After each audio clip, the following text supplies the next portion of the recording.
Hello, everyone. Welcome to the Nocturnal Nerdcast, Pop Culture in the Dark, where I actually have my lights turned off. Well, except for my LED lights, but my room lights are turned off, so I am literally in the dark. But thank you guys for being here. Maybe you're in the dark too. Maybe you're playing video games. Maybe you're doing other stuff you don't want to talk about. Thank you for being here tonight. We're going to talk about a few different things this evening. Let me take this QR code down because I don't like where it's at. I wish we could move it. We can't, but I'll leave it up for the beginning part. We're going to talk about a few things tonight. I'm going to be talking about a movie that I was blown away by today, and I can't help but talk about it, but I'm not going to spoil it. That is Predator Badlands. I can't wait to talk about this movie. I will do spoiler talk on Monday, but tonight I'm just going to talk non-spoilery. I'm not going to spoil the ending or anything like that. We're going to talk a little bit about the follow-up to the Stranger Things drama that may not actually be drama. So we're going to get into that a little bit. There's a few other smaller things we'll discuss tonight as well. So and we might play. We'll do one of the list tonight if we have enough people. We need at least 3 people by the end to do those games. We can't do it without 3 people. So we do have someone in the green room waiting to come up to chat, and I don't know if they've seen Predator or not, or Predator Badlands or not, but we'll see. Joe is in the building. Hi. So welcome, Joe. I just got in from the movies, so I haven't had a chance to catch up with everybody. Pleasantly surprised. I did not expect to have as much fun as I did, and it was a lot of fun. But have you seen Predator Badlands yet? Yes. Okay. I went last night to the double feature where they did Prey on the big screen. Ooh, love that. And Badlands. Yeah. I mean, my review is up on the Crazy Joe's Conspiracy channel, right. And I'll give you a spoiler on my review, not a spoiler on the movie. Right. I declared it the best Predator movie ever made. Yeah. Ooh, well, that's a pretty high bar. The scores reflect it being at least in the top 3 based on like online scoring. So I have my thoughts on it. It might be similar to yours. We'll get there. We did get a super chat here from Connor, $5 super chat, which I think contributes to we only need 5 tonight at any tier to reach the goals. If you guys want to participate, you can. And I'm going to mention the contest again before we get discussing any topics here. What are your thoughts on the second episode of Welcome to Derry? We were pretty grossed out, to be honest. I'm enjoying it, but there's a particular part in that episode where I literally was just disgusted. It happens about midway through the episode. And we were like, we had just gotten back with our blizzards from Dairy Queen. And we're eating them, and then that scene came on, and I was like, okay, not hungry anymore. Let me put the blizzard in the fridge. But I think it's a great series. It feels very cinematic. I think it's a great addition to the story. So having a lot of fun with it. I think it's a little weird. We got it on Friday, so we have to wait extra long for the 3rd episode because I don't think the 3rd episode comes out until Sunday. So we do have to wait. But I will say this is one of those times where I think TV gets to go a little bit further because it doesn't have the same rating system as movies. So, well, we'll get there though. But thank you for your super chat. Thank you so much. We do have Ronan here. Hey, Ronan, what's going on? What's up, man? How y'all doing? I'm good, man. Are you out and about? Yeah, I'm outside the house. Helicopters around the neighborhoods. I'm being noisy. Wow. Have you seen Predator Badlands yet? I have. Okay, so we're gonna have a non-spoiler chat about it here in a moment because I really want to talk about that movie. We'll see if you feel the same way as we do. I know some people might have different opinions. We'll see. Right. Naruto here with the $5 super chat. Nice new intro. Will you be reacting to the first 5 minutes of Stranger Things season 5 or Percy Jackson? Okay, we'll watch the Percy Jackson trailer, but Netflix will. I hear they're going after channels for the first 5 minutes of Stranger Things, so I don't think it's a good idea to watch that here tonight. I don't want my channel to get nuked because of it. Let me know in the chat. Are other people reacting to it? Have you seen other people? Ronan, have you noticed anybody getting in trouble for that, or do you not know? Percy Jackson? No. The Stranger Things, the first 5 minutes of Stranger Things. Netflix is notorious for like going after people for watching trailers. So I'm assuming that watching the first 5 minutes of Stranger Things is probably a big no-no. You would think that they would want people if you're gonna. Why would you put out a 5 minute like opening scene and not want word of mouth Yeah. in any regards and way? And like, yeah, that's why. Yeah, you're right. Like, sadly, again, Netflix, I don't know what the fuck you're doing, man. Like, stop drinking the Warner Brothers Kool-Aid, man. Because I tried releasing my reaction for the trailer on YouTube and it got blocked. I don't know, it got blocked. It got a copyright. But I was just like, I am not dropping that there and leaving that minimal bomb there to go off sooner or later. So all right, I'll just put it on TikTok and people on TikTok can enjoy it and got some views. But I was just like, sadly, they're leaning in that way, and it's like, I remember I got claimed for Frankenstein's trailer, and like, why the hell would you want, even for a movie, you don't want word of mouth out? Like, it's ridiculous. But I haven't seen any commotion yet. But I'm very intrigued to see how people feel about the first 5 minutes and even the this first arc that's dropping in a few weeks. I did see the trailer for Five Nights at Freddy's tonight before Predator Badlands. So I don't know if anybody's familiar with that game or the movie franchise, but it looks like they're taking it in a wildly different direction. That trailer, I didn't expect to see that one, honestly. And I also, go ahead, Joe. Sorry. Oh, I'm sorry. I was just gonna say I've never played a Five Nights at Freddy's game. I know nothing about the games, but I went and saw the first movie. Right. And I will never go see a Five Nights at Freddy's movie again. It is the most obnoxious audience I've ever seen a movie with. And, really? And people were like, "Oh, well, it's Five Nights at Freddy's, so it's probably a bunch of young kids." And I'm like, "No, it was a bunch of drunk people." Yeah.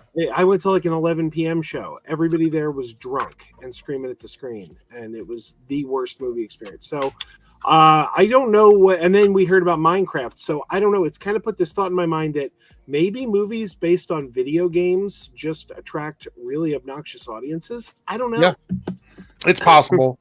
I think it looks fun for the people that like Five Nights at Freddy's, but I didn't seem like I was super interested in it. The Michael Jackson. Did we watch the trailer for that already? I feel like we watched that already. Did we not? I've already seen it. I will look at the trailer pages to see what we have tonight because we don't have a lot of like individual topics. So I don't mind watching trailers. I enjoy watching trailers. I'll send you some stuff in case you want to talk about some certain topics. Yeah, that's good. That's great. By the way, a couple things before we get going tonight. The goal is 5 super chats. We're already 3 out of 5. We're probably going to hit it pretty early if you guys feel inclined to do that. Here's what the possible top 5s will be if you guys hit the goal. Top 5 worst superpowers to have. So ones that you think are the worst, like you wouldn't want to have them because it would be a problem. Top 5 best superpowers to have. Top 5 best mutants in the Marvel media. So like all Marvel media, movies, TV shows, cartoons, comic books, whatever one you want to grab. And top 5 cliffhangers in movies and TV shows. Not best or worst, just the ones that you would rank like either you can good or bad. Just the ones that you would like to list as like, this is a cliffhanger that could have done more. It's a cliffhanger that maybe hate the show, whatever it is. Just top 5 cliffhangers in movies and TV shows. And I already know what mine are for that one. I already have that list ready because there's so many that I remember over the years that I didn't like. Also, quick reminder, the contest is still going.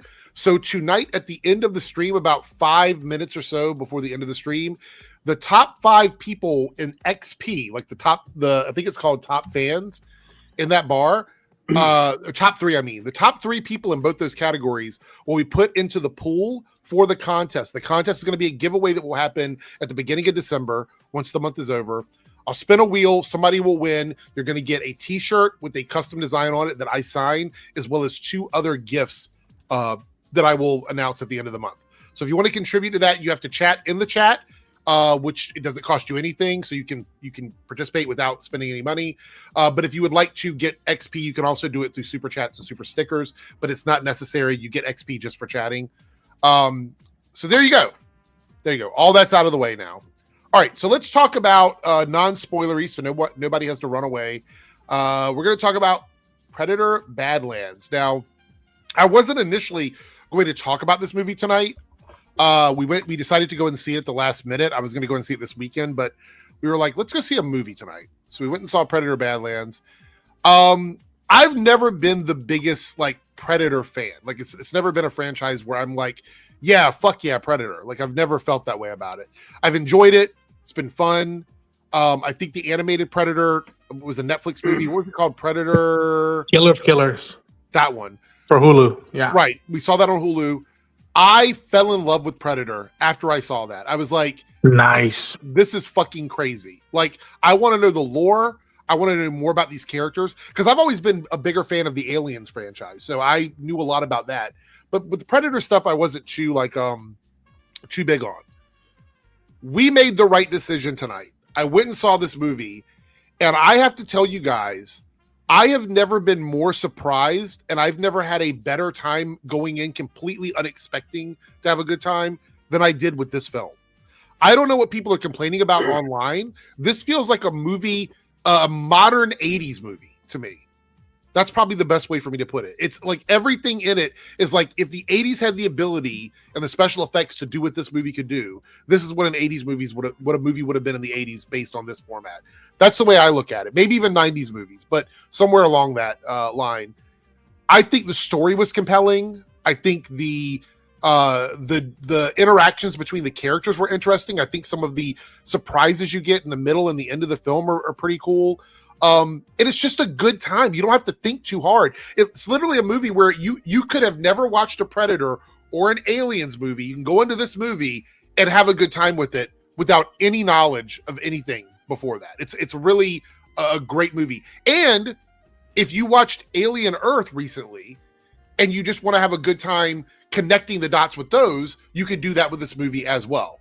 So there's a little bit of that in there. I'm not going to spoil all the details, but there's a little bit of that in there. So I think it's a really great continuation of this Predator Aliens universe that we have, in my opinion. I think the designs were great. I think there's a lot of people on the internet that just want folks to be mad, and I don't understand why it's a good movie. It just seems like misplaced anger. And this 86 and 96 makes sense to me because it's just a fun movie. There's not a lot of negatives. I can't even really think of anything that's a big negative for me. I just think it was good. The action was incredible. I don't think there was one bad action scene in this movie. I don't think there was any bad special effects in this movie. I think it was just good across the board. But I'm talking a lot. You go ahead, guy. Joe. What do you got? Well, I just thought. Well, first of all, you mentioned being more of a fan of Alien. I've always said I'm not some super hardcore Predator fan. Like I don't go around like I mean I've seen most of them at least once. Mm-hmm. Some of them I've seen more than once, but it's like I'm not a hardcore Predator guy. But I've always said I think the Predator franchise is better than the Alien franchise. And the reason is, if you look at all the Alien movies we've gotten and you look at all the Predator movies we've gotten, the Predator franchise has been more consistently good. Aliens had some real stinkers. And, I know a lot of people didn't like the Shane Black one, The Predator. I actually did. I actually think that's one of the better ones. That's the one where the people get trapped on the planet? No, that's Predators. I love that one. That was one of my favorite ones. I love Predators. The Predator is the one that had Keegan-Michael Key in it. It kind of leaned more into comedy, which I think was the right move, actually. Yeah, I remember that one. Kept them from getting stale. Oh, man. But I don't think there's been like a terrible Predator movie. There's been some terrible Alien movies. But one of the key things that I think that makes the Predator movies so good is that they change direction with every film. Like every film goes in a wildly different direction. Like we had the one that's in the jungle. We got one in the city. Then we go to another planet. Then we're going to go more comedy based. Now we're going back and she's a Native American girl. Like, I mean, they're all over the place. And I'm like, that makes this franchise always feel fresh. You're always bringing something fresh to it. And this is the most different one they've ever done. Yeah. We got the Predator as our protagonist. There's Predators standing around having conversations with each other. I think this is the first time we've ever gotten the name of their species, right? Like they never said the name of the species in any of the other movies. Because they're not talking. Like they're not the ones giving the dialogue. They're just there to kill people. I don't know. It's just brilliant the way they did this movie. Welcome, Jake, to the stream. Did you see the movie yet, Jake? I haven't seen Badlands yet, no. Okay, we're not doing spoiler chat. We're just talking about it. So, yeah. 2018 Shane Black Predator movie was fucking terrible. Yeah. I loved it. It's one of my favorites. Yeah. Each one of these films, so Predator's got one bad installment, Alien's got two. And I would say Alien versus Predator is a shared it's a shared thing like between the two of them, in my opinion. I feel like those movies they have to share some of the blame on both sides of those. And see, I would honestly say the only bad Predator movie is Alien versus Predator 2 Requiem. Well, I mean, I didn't care for that one either, so I'm not going to argue. Ronan, what did you think of Predator Badlands? Your non-spoilery thoughts. So I am a huge fan of the Predator franchise since I was a kid, since I first saw the first one. It's weird. As a whole, I've always dug the Predator franchise more than Alien, but up until a few years ago, I always thought, well, Alien franchise has the better movies. Like, especially with those first two movies, that's all you need, and that's it. And over the years, I've come to like Predator 2 way more. I've always dug Predators, but it's never been as close or as good quality as the original film, in my opinion. Mm-hmm. And the Predator, oh man, that night was not. I thank God I had beer that night. I think a lot of people hate the way that movie ended too, like what it was establishing at the end of the movie. I think a lot of people. It literally had an Iron Man suit. Suit up for predator hunting, and I was just like, no fucking way, it just happened. And then again, I heard that it got reshot as well. Like there was different stuff going on. There's photos there for you could look up, and like again, I think you could have done something cool with the cast that was present, and it's Shane Black. So I expected more of it quality wise. So he can't make an Iron Man movie or a Predator movie. Here's the thing, hey man, there's some stuff I like about Iron Man 3, but as a whole, ooh. I actually like Iron Man 3, so maybe that's a hot I think thing, it's the best Iron Man movie. Wow, I don't know. Oh, I don't know about that. I don't know if I would go with that, but I like it a lot. I think so. Yeah, go ahead. Go ahead. No, you go ahead. I want to hear your thoughts on this. And so people have to take into notice that, like, not only am I a big fan of the Predator franchise, but I'm a big fan of Dan Trachtenberg. His first movie is 10 Cloverfield Lane. That movie is so good, it rivals the first Cloverfield movie for me. Like, it is that good. And we got Prey, and it was very much an under the radar thing. And I was like, what the hell? This is for me.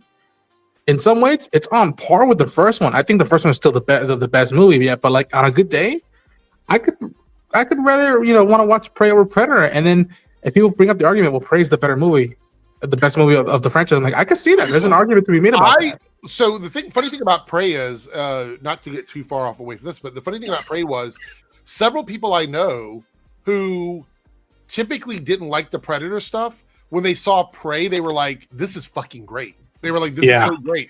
And they got into this, and now I know like several friends of mine are like, they want to go back and watch Prey now. They saw this and they're like, I want to see the Prey movie now because I want to see if it's as good as this one. I'm like, it's good, but it's good in a different way than this movie was. Prey was the first one after 2 that I liked. Okay. I could see that notion. Everything in between, like everything after 2 and before Prey, is just bleh for me. I like Predators, but I understand that notion. I can understand that notion. I also want to point out there was a movie that came out, I want to say in the early 80s called Enemy Mine. Do you remember that movie, Joe? Oh yeah. This was very Enemy Mine. Yeah. It reminded me a lot of that, like surviving on a world where everything wants to like kill you or can hurt you or whatever.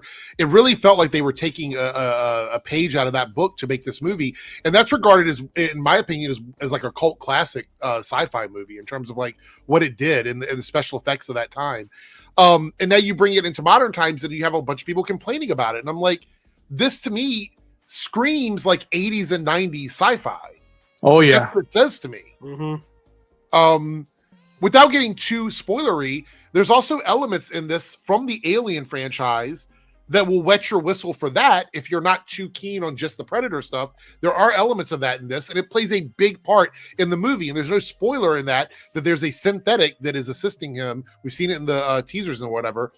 Now, as far as the rating of PG-13 versus rated R, without spoiling the movie, there's a reason why it didn't need to be rated R. And it's brilliant. And it still gets there's probably more gore and violence in this than you would expect for a PG-13 movie because of the changes they made. Does that make sense, guys? Like the concept and the setup of the movie means that they don't have to rely on blood and guts because there's something else going on that makes it violent and gory. Like there are deaths in this movie that if it were like a movie that had a lot of blood in it or whatever, if that were the case, it would totally be like a hard R. Like a hard rated R, you know what I mean? Yeah, I agree. Like again, and it's by design. Dan said, "Oh yeah, I there's a I don't want to spoil it, but let's just say I made a specific choice not to include this element in this movie that the other movies made an effort to make sure that was included." And I was like, genius. That's how you don't get the studio on your back, like aching to mess with your cut, and you don't have to worry about the MPA like ratings and whatnot. I knew somebody was going to say that. Not that hard R, okay? Not that one. Jeez. No. No. That's next door. And it's and again at the beginning of this year, people forget Killer of Killers came out. And then in November, now we got this one. So Dan put out 2 movies this year. And they're both amazing films that just happen to be Predator films. Mm-hmm. And I effing dug Badlands, man. Like, I got lucky with my screening. It was in Dolby Atmos, so the sound was good. And again, if you're a fan of Alien and you like sound mixing and sound design, there's some sound stuff that will tickle you if you're a nerd like me. And I'm like, oh, I recognize that sound. I know that effect. Mm-hmm. I'm like, that is a sweet spot. And again, simple, not too bombastic, not too epic, small, intimate, and yet like I don't know about you guys, but like I didn't see a time wasted. I didn't feel like I was missing time. I didn't feel like what I would have loved to spend more time with here. Hell yeah, but it was in and out, and it had heart, mind you. And I told this to Jake and the other guys that like I was at Comic-Con. They showed us the first 20 minutes of this movie. And if you've seen the movie, you know the first 20 minutes sets up why this dude is on the hunt. And it's personal and emotional. And I was like, whoa, I did not expect him to go down that route. Literally some of the biggest spoilers are the first 20 minutes of the movie. Like that's the reason why this whole journey is happening is established like immediately. It doesn't waste any time getting you into the story, which is no. Yeah. And so I really dug the movie. I think on a good day, this might be a lot of people's favorites over the first one. And that's okay. Like to me, this is the sweet spot of a franchise where like you do each movie that follows up the classic and each movie can stand on its own. But yet if you watch all of them collective, it enhances your experience.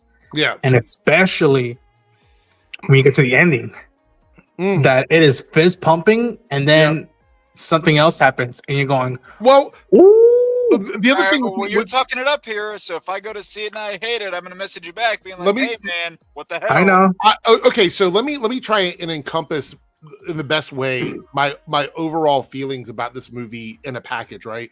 So the movie is under 2 hours, but there's no minute wasted in this movie.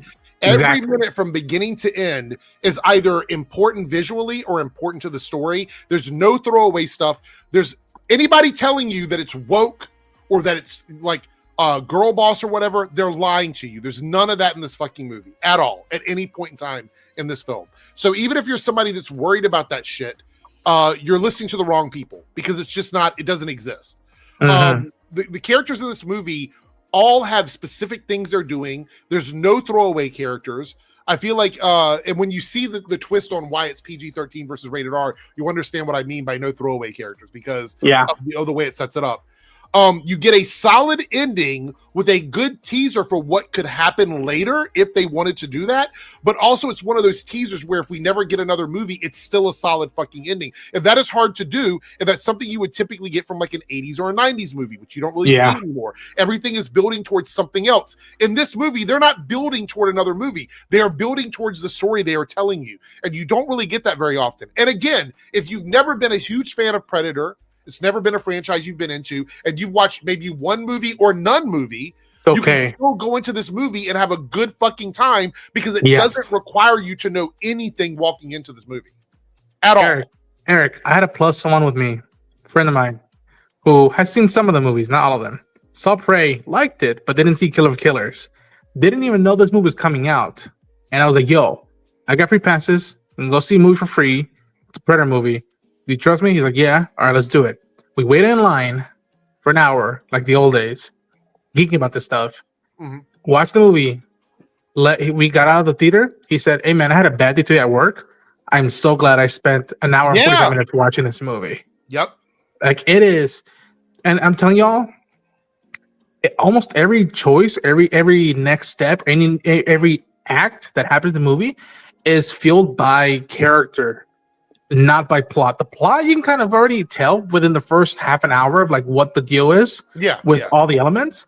And all right, cool. You know what the game plan's at. Now, how are we gonna get there? Am I gonna care enough by the time we get there? And after each act, you care. They bring in new stuff. And again, I'm not gonna spoil stuff, but there's not that many callbacks to the movies, except there's an element that I respected. It was so subtle that if you don't know, you'd miss it.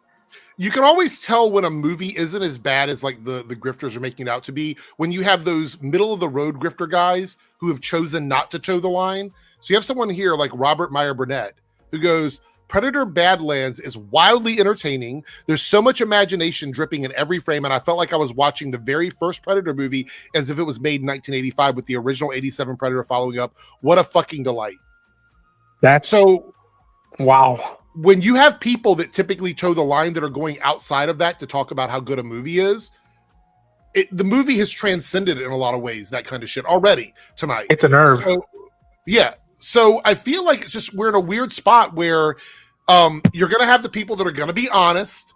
And I'm not saying you can't have criticism about the movie, but if you're saying girl boss, it's virtue signaling, it's woke Hollywood, all of that is a fucking lie. Well, have you heard anyone saying anything negative about the movie that has actually seen the movie? No, because I've seen people saying like, I'm not going to go see this. It looks like crap, but I haven't seen anyone say I've seen it and I hated it. Everyone I've seen retweeting stuff saying it's going to be bad or that it's going to fail because it's not going to make as much money as they expect it to make. None of those people have said they've seen the movie. They're just retweeting people saying this. Nope, and they think that they can form an opinion based off of trailers and things like that. Newsflash, that's not the movie. No. Hate when people fucking do that. Yeah, and like again, the only thing I've seen that's like not even a criticism on the movie, but I remember seeing some early post on the screening before mine. You were saying some of the hardcore fans might not be too into it because it's different, but give it a go because it's again, man. Like to me, I felt this was more akin to something like Primal. Now, for those who don't know what Primal is, it's an animated show created by Gendy Tartakovsky. I thought it was a good show. Yeah, I had a good time. It's the guy who created Samurai Jack. And if you go, I haven't fully seen the show yet, but if you see a couple of scenes from that show, it is simple, minimal dialogue, and it's just engaging. And the fact that like, again, I don't want to spoil stuff, but there's an element, there's a quote unquote risk this movie does in a popular IP in the USA where they chose to go away with language that I wanted to stand up and applaud, but I was too close to the screen. But I was like, yo, you're choosing to do this instead of the usual suspect stuff. I am fucking here for it, man. Like this feels I was like, hey man. Yeah. And I don't think it even cost that much. I don't know if you guys can tell or like if the numbers out, but like it feels like it was made for less than $100 million. And it made it look like it was twice the amount. And I love it when a movie does that. That means that the creative mind behind it knows how to handle the money and knows how to not break the bank and yet be able to take risks. $100 million is what it costs. Look at that, dude. That is sadly with big IPs, that's a rare sight nowadays. I'm expecting 175 to 200 million tops or minimum for a lot of these IPs nowadays. Fuck, man. I think 100 million for me is a sweet spot for movies like this. It's less than 2 hours. You never feel, and I want to press this issue here, you never feel like the special effects are being compromised by the budget. It never feels. Yes. Oh, man, dude. Like, and again, it sounds like they put the money on the screen. Yes. I had a great time. I can't hype this up enough. Look, I'm just going to say this, and I I don't like to typically make people feel like they should be compelled to do something, but if you're on the fence about this and one foot is in like, I might go see it this weekend, and one foot is like, I don't know if it's worth it or whatever. If you haven't seen a movie in a while and you just want a good sci-fi action movie, forget that it's Predator, forget that it's Alien. You're just looking for a good sci-fi film that you can go and watch that feels like something you might have seen in the 80s and 90s. This is the movie for you. I don't know how else to say it. It really is. You know what? I'll go even further because I'm not, I'm down with that. But I'm like, hey, this movie was worth price of admission. I know prices right nowadays are tough. I don't agree with them in the movie theaters. This was worth every penny. And I'm right now trying to find another showtime to go watch it again. Yeah.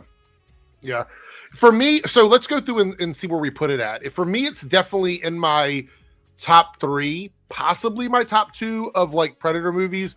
Only because I like Prey so much. I just feel so connected to that. And I feel like the animated Predator movie for me is definitely in that top as well. God, and also like Predators. I thought that was a good movie too. But I feel like this would be in the top 3 for me. I don't know if I'd put it at number 1, but it's definitely in my top 3. The original Predator is still one of my favorite movies. Yeah. I would put this in my top 3. Joe, you said this might be your favorite, right? Oh, no question. This is my favorite. This is by far my favorite. I can see that. And Ronan, I'm assuming you highly praise it too and put it in at the top of your list, maybe, or no? It's on the top of my list. Listen, I enjoy Predator 2 more and more as I revisit it, but these past 3 Predator movies blow it out of the water. Blow it out of the water. Again, I can't. I'm right now having such a rough time ranking it, which is a good thing because the last 2 ones have been just as good. I'll probably go see it again. Again next week, most likely. Yeah. I'll see if I can check out a screening this weekend. I was going to say, Jake, you have 3 people that usually don't all agree about stuff saying that they enjoyed this movie. So it's kind of crossing borders and bridges, I guess, with people. But I thought it was a good time. We had dinner because I go to a local theater. It was a $7 ticket for us. We spent like $40 on dinner. We had a good time. It was a few drinks. I think it was a good movie. So $7 ticket? Oh, man, I miss those days. God, that takes me back. Okay, let me tell you guys, we have a really cool local theater owned by a family, and they own like 5 of them, and they're called cinema cafes, and they're basically restaurants with theaters built into them. So they have like these IMAX screens, but it's a full-fledged restaurant. Like you can go in and sit down and have food and drinks, and then you can walk over to the side and go see a movie, and it's kind of a unique experience. They have a full bar there and everything. Their ticket prices have always been extremely low. Like if you're a military vet or active service, you can get into a movie for $5. If you're a kid, you can get to a movie for $3. Everybody else pays anywhere from $7 to $7.25. It's always been super price effective for people, and the theater's always full. It's always full of people. So it's really good. Nice. Yeah. Oh, the score was great. Superior Nav. Like, the background sound on it is incredible. And I think, Ronan, you were saying that you were hearing things in it, right? That kind of stood out to you. Dude, again, I am such a nerd with like something as a font that echoes back to like retro stuff. When I would hear someone press a button or type something, you would get, some sound effects that I was just like, ooh, I wish I had that in my files just to like randomly just listen to. Like, again, it is such a sweet spot. And I cannot stress enough the guy who plays Deck, the Yautja, and Elle Fanning, just the banter, the chemistry they have is so effing good that I can't wait to start talking spoilers about this movie. To dive deep into it and really geek out about theories and the possibilities. Like right now, as we're talking, I'm still working on my review, my non-spoiler review, and I'm waiting for other friends of mine to watch it so we can do a fucking spoiler talk. I'm like, yo, get it on, everybody! Like clear, like this is the one I would tell you go watch ASAP. This and Frankenstein make my top 5 movies of the year. I'm excited for Frankenstein because guess what? Apparently they're expanding the theaters, and we might be getting it next week. So I'm excited about that. So, and in 2 hours it'll drop, or 2 or 3 hours it'll drop on Netflix. Wait, hold on, where's it at here? I didn't notice a copyright thing. I mean, they put the full title of like everything in the beginning of the movie, but yeah, they did. When they put that, they did that on Prey as well. Yes, yeah. Dude, when they put that, okay, again, another nerd thing. When they choose to put the reveal of the title of the movie, It is so fucking cool. Like the movie starts and you're It's so 80s and 90s to me. I love it. I'm like, okay, this is great. Felt so pulpy. I loved it. Jay says the problem with Meyer Robert British, get his name all. I love it. Once you see a bad review from him where he cites nonsense like artistic sincerity and others to be like, it really makes you want to ignore him forever. I don't have an issue with ignoring people who are dishonest about their reviews. My point of showing his review is he's one of those unique people that typically jumps in and out of the anti-fandom stuff, and it's kind of interesting to see what titles he decides to like not toe the line for, and this is one of those titles. That's why I showed that. I'm not saying that you should listen to him or anything like that. I was just pointing out that he's breaking away from that. By the It's way, weird with him, man, because I've met him a couple times and he's always been nice to me in person, but then I see stuff on social media. I'm like, sometimes, not always, but I'm like, sometimes I'm like, dude, what are you doing? Like, not even just saying stuff. I'm like, who you choose to hang out with? I'm like, dude, no, like, yeah, I don't want to bring up people, but like, I would feel there's someone that we lost that I know he had a bigger bond with than I did, but I also had a nice connection with him. That I don't know what that said person would feel about him nowadays when he sometimes toes the line with said projects. Bob says I listen to John Campea show at work, and Burnett can be a lot sometimes. Yeah, some people say that, and he wasn't on there for a while, and then the fans kind of like revolted, and he brought him back on. Joe, you were going to say something? Yeah, I was just going to point out that I mentioned that this was the first Predator movie to give the species a name, and Jay in the chat commented that the species is called the Hirogen, and love them on Star Trek Voyager. Wait, what? No, it's a Star Trek joke. Yeah. Okay. Yeah, no, the Hirogen are very similar to the Predator. I actually think there was kind of like maybe they got some ideas from them or whatever. Meister says maybe I'll check it out tomorrow. I feel like if you're going to spend money to go see a movie this weekend, this is the movie you should. If you can't see Frankenstein, this is the movie you should be seeing for sure, 100%.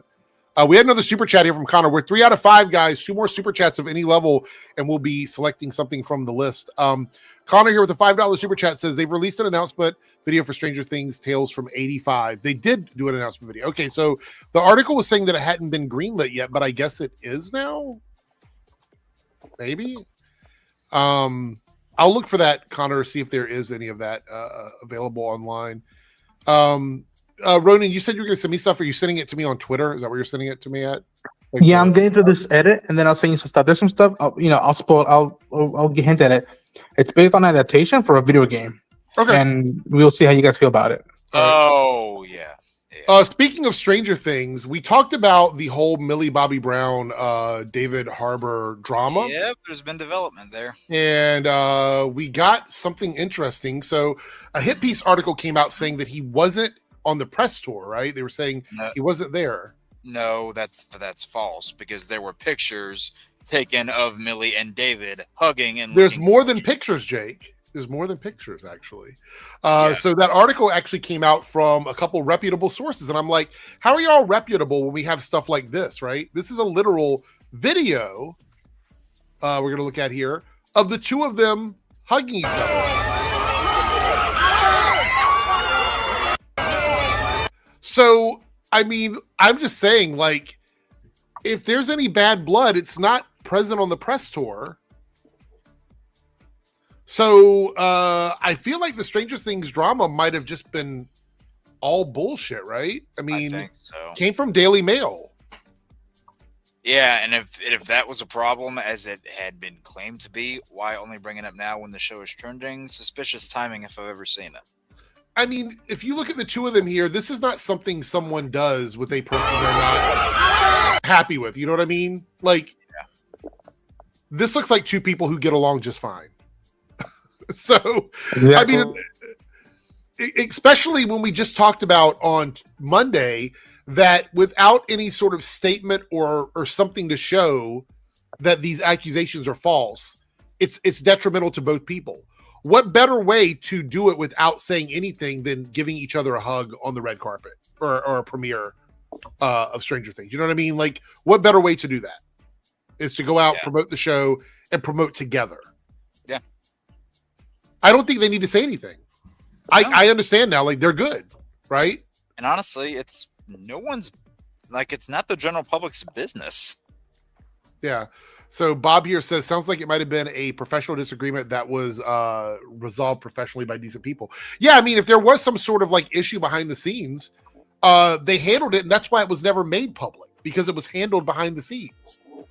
So whoever this person is was just trying to start drama before the show even aired. And now the problem is that those stories get squashed because this is out. So they've lost all that now. All that drama for nothing, for 2 days of some clout.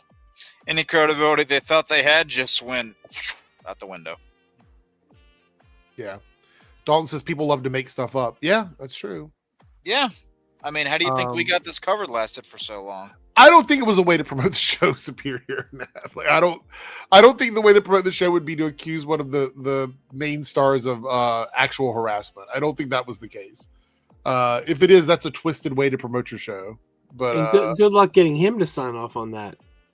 Yeah. Just so you know, we're going to make you a predator for the promotion for this. So. Yeah, like a legitimate predator, not like not a predator Badlands, but like a legitimate predator. So we talked about this the other night. I think you dipped out, Joe, but we talked about the Coca-Cola AI ad or whatever. Someone posted some. No, I just want to show this. Somebody posted pictures here of the actual truck, and they're like, the truck isn't even the same in each scene. So like we have the truck here, right? Then you go to the next time we see it. It's a different truck. It's not the same truck. Look, like this is not an extended cab.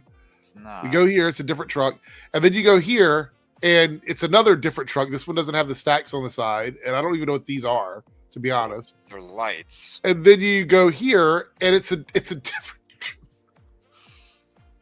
So it's 4 different trucks in the same fucking caravan leading the caravan. You mean AI made a mistake?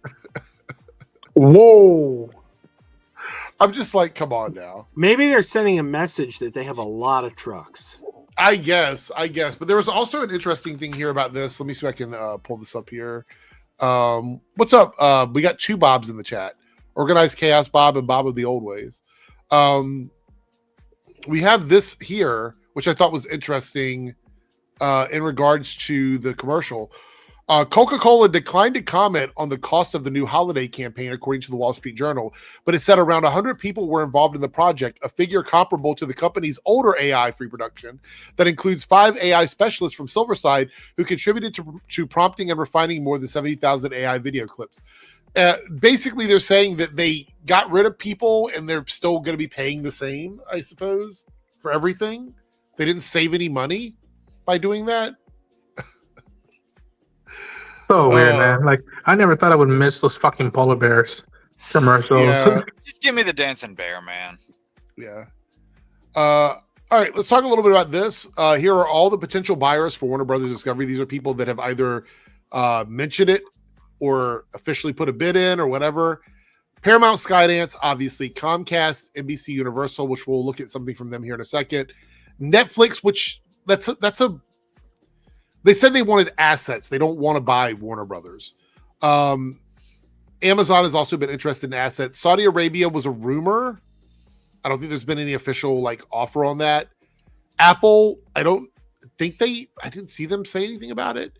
And Apollo Global Management. I don't know who the fuck that is. I'm so fucking tired of this. Every week it's like, oh, this person's bidding to buy Yeah. Warner Brothers. This person's bidding to buy Warner Brothers. It's like, can we just fucking drop this, please? But they want $40 a share, which would put them at $100 billion. Nobody's paying $100 billion for Warner Brothers with the $35 billion debt. No. Nobody's doing that. That's a $135 billion purchase for that company. No, they're not going to do that. Yeah, you would be like the ultimate. You would essentially be the ultimate sucker if you went through with that deal. And NBC Universal gave the details. They hired Goldman Sachs and Morgan Stanley to evaluate the offer. Would be a buy studio and stream. Would only buy studio and streaming businesses. So they do not want HBO. They don't want the network. This is going to be the big thing. I don't think that they're going to offload Warner Brothers without HBO included. I don't think they're going to do that because HBO by itself doesn't have much of a value to them. And the streaming business doesn't have much of a value without shows from HBO. So it doesn't make a lot of sense to buy it without HBO. It just doesn't. Access to Warner Brothers financials have been given. So they are interested, but again, I don't think this company is going to pay $100 billion for Warner Brothers as a whole. And apparently they say, or Warner Brothers Discovery says they're not going to make a decision on anything until the end of December. So I think this might be the last time we bring this up, thankfully. Oh boy, just in time for the holidays. Yeah, Great. until Christmas Great. came early. Holy shit. Yeah. Yeah. God damn it. It says here, though, this is interesting. Warner Brothers Discovery will decide mid to late December whether to move forward with the sale. If the board here decides not or opts not to sell, Paramount reportedly considering a hostile takeover, which means they will go directly to shareholders or buy shares outright to own 51% of the company. That's crazy. Weird. I don't think anybody wants a hostile takeover of any company. It's never a good thing, just for the record, for anybody wondering. Yeah, so if anybody's getting ideas, wonder what they want to do with their lives, you can go ahead and cross this off the list. What else do we have here? We're screwed either way. Yeah, I guess so. I guess that's true, Staggervore. All right, so Paramount here. Paramount said to have a blacklist of Hollywood stars. This is dangerous. Like, this is bad. But it says here, according to them, as many shifts continue within Paramount, the studio reportedly has a list of actors they will not work with because these stars have been determined to be overly anti-Semitic, xenophobic, or homophobic.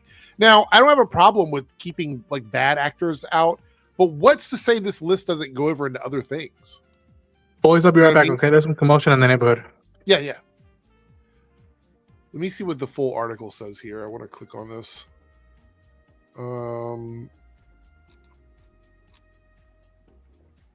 Here's people they say they would not hire: Emma Stone, Mark Ruffalo, Joaquin Phoenix, Ayo Edebiri, Eben Moss Bachran, Tilda Swinton, Emma D'Arcy, and Elliot Page.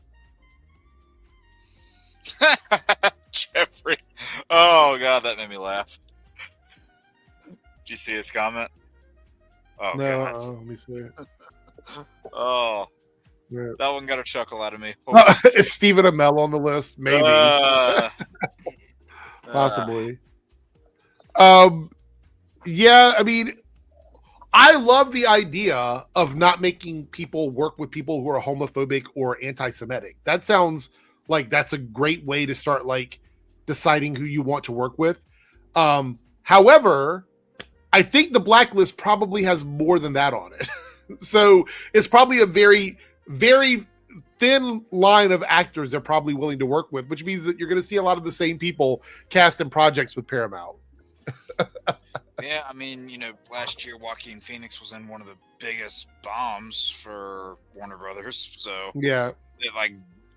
I'm not saying, monetary consideration is all that goes into it, but that probably didn't help some of their cases.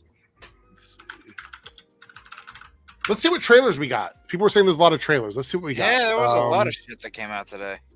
All right. A lot of these might get removed. So if they do, they do. Do apologize.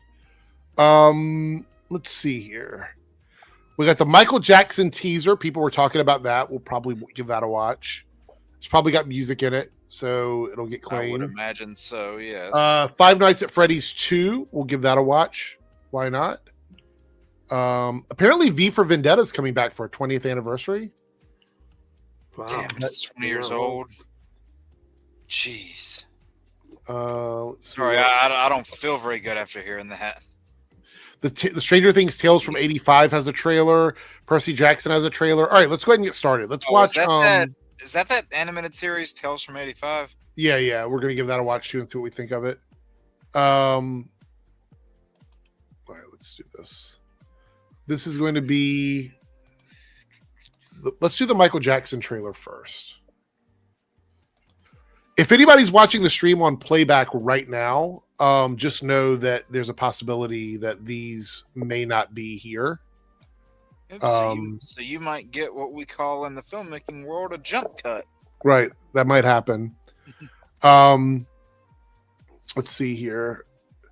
Be careful with Michael. Okay, why are people telling me to watch it and now you're telling me to be careful? What's going on with Michael? I'll get flagged for Michael. It does have his music in it, so you could get flagged for the music alone. So flagged as in it'll tell me to remove it, or flagged as in a actual strike on my channel. If it's just going to tell me to remove the music, I'll just remove the music. Yeah. Lance, let me know. He said you'll get flagged for Michael. Will they tell me to take it down, or will they just will I get a copyright strike on my channel? I'm waiting patiently. Remove the music. So it won't strike my channel, is what you're saying. If it doesn't strike my channel, I don't care. I'll just remove the music after the stream is done. Well, it's not worth the risk if it demonetizes the whole stream and flags the stream and limits the stream. No, it's not worth it for one trailer. Okay.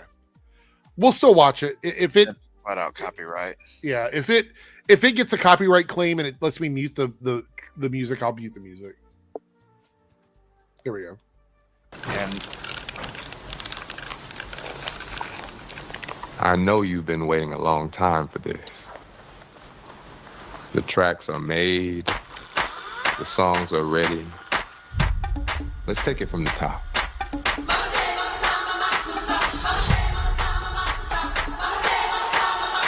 This is your story.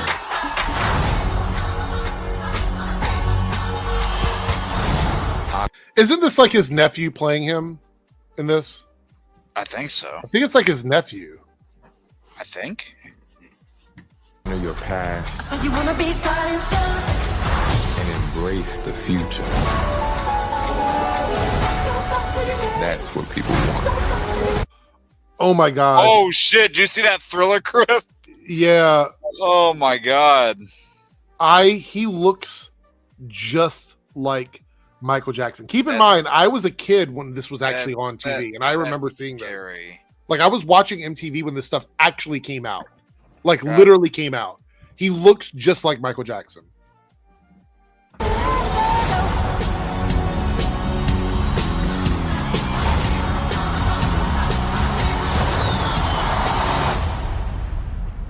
Q, can you lower the lights for me, please? Okay, but remember, in here, keep those feet still, my man.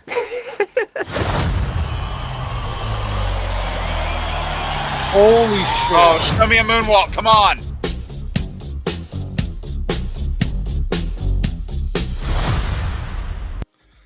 I am literally blown away by the fact that he looks like fucking Michael. Like, he looks just like Michael Jackson. That Thriller clip that you saw in there gave me a huge trip down memory lane because I would go, I would go on my aunt's computer as a kid, and I would watch that video probably an unhealthy amount of times. Got to the point where I had the whole routine memorized. Really? Yeah, I could not do it now. I would probably hurt myself and probably get it wrong. But I had that whole routine memorized, and my brother was like an expert when it came to moonwalking. So it's a good time. All right. Well, if any of these biopics, for these artists, because Bohemian Rhapsody came close, but it didn't quite do it. If any of these biopics is going to cross the billion, it's going to be this one. I have a big problem with this movie, though. What's that? Because I believe like his family is behind this film. Like you mentioned, his nephew's playing him, and I do believe that his family has a hand in this film. So it's not necessarily going. I mean, depends what you believe. I wouldn't necessarily want to say that all the negative things that came out about him were true, because none of them were ever proven. But the movie's going to gloss over that because his family's not going to want to put him in a bad light. Well, that's what I'm saying here. Is Jason said the first movie will end with the Billie Jean performance. All the controversial shit will be in the second movie. So, I mean, will it though? I don't think it'll be in any movie. Or if it is, I think they're going to brush right off it because they, they're family. But they filmed all that stuff, though. What do you mean? Like Lance is saying down there in the chat, they filmed the the bits that you're referring to. So you mean like the holding the baby off of the balcony and all that stuff? They filmed all that? Believe so, yeah. That was one of the big ones because we actually had footage of that. So we know that happened. Says Michael will definitely win an Oscar. Really? I don't know about that, but Bob says they're planning a Michael Jackson biopic cinematic universe. Yeah. There's gonna be So a whole Lance is on his theme park. Lance is saying it's going to go beyond that. So, and Jason says the family is. We're getting a lot of conflicting comments on this. hold on. Well, I will say Michael Jackson is still highly popular in the nightclub scene. People still ask for his music. So I don't know if the movie's going to do anything to change that, to be honest. Anyway, all right, let's watch this Stranger Things trailer, which will probably get flagged as well. Yes, they are involved with the movie. Oh, so they are. So yeah. So exactly. I mean, we're getting conflicting stuff in the chat. It's fine. Stranger Things Tales from 85. This is the announcement trailer. It's only 1 minute and 20 seconds. So I don't think we're going to get... Wait, hold on. Lance says they are. Right, I just said they are. Yeah.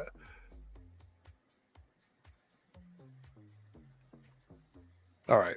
Well, it's whatever. We're going to watch this little trailer now and see what we got with Stranger Things. Let's do it.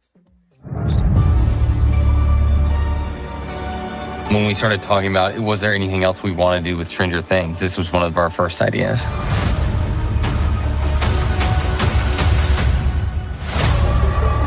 The idea was kind of to evoke a feeling of an 80s cartoon. With animation, there's really no limits.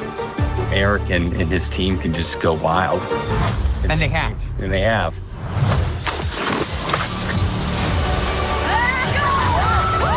What we've been able to capture is the magic of Hawkins in a new way. So our story takes place between seasons 2 and 3, but we... Oh, wait, so it's the same characters. So it's a animated series that takes place between season 2 and 3, meaning if you watch the show back, you can watch this in between the 2 seasons. Theoretically. Yeah. soon learn that nothing is quite as they thought it was.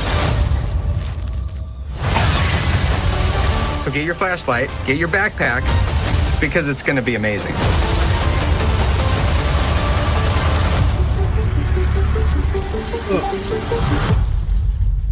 I mean, it looks good. I think it looks good. I didn't realize it was the same characters, though. Like, I thought we were going to get, like, another set of kids dealing with the Upside Down. Here's the weird thing is that it's the same characters, but they're voiced by different people. Here's the thing. It's called Tales from 85. So if you really want to make this like a 1980s cartoon based on a TV series, you have to give them a talking animal sidekick. Yeah. Because every animation, every animated show based on a popular TV show, like live action TV show in the 80s, did that. Happy Days gave Fonzie a dog named Mr. Cool. You know, it was like there was a talking pig on the Laverne and Shirley cartoon. Isn't that the Clone Wars art style? It looks similar to that. I think it looks good, though. Ash says, looks nice. Needs to get back to seeing Stranger Things. It's been a while, so finish the 2nd season. All right. Bobby always says, I hate these kinds of projects. Spin off with new characters would be better, like Camp Cretaceous. I thought it was going to be different kids or different characters. That's what I thought. So I was pretty excited to see what they were going to do with that. I mean, I'd be fine if this last season we're getting was just the ending, but well, I have a feeling they're going to be a lot more Stranger Things stuff. Yeah, it just gets me worried. Because that's one of the biggest things that I think really damaged the Walking Dead franchise is how much they milked it and didn't want it to actually end. Yeah. And I don't want this to go through that. I actually gave up on Walking Dead a long time ago. I haven't watched a lot of it. I gave up after like season 4. Yeah. All right. So we're going to watch next up the Percy Jackson trailer. Now, Is anybody familiar with this? Have you guys watched it at all? Because I know Darren loves the show. No, I've never seen it. You know, I like the show. Okay. All right, let's do this. We'll watch this and see what it looks like. It is a TV show, but it is on Disney Plus, so the budgets are usually high enough that it looks decent. So let's give it a shot. You guys get nightmares, right? I usually get ones that tell me God, the he looks so future. much older.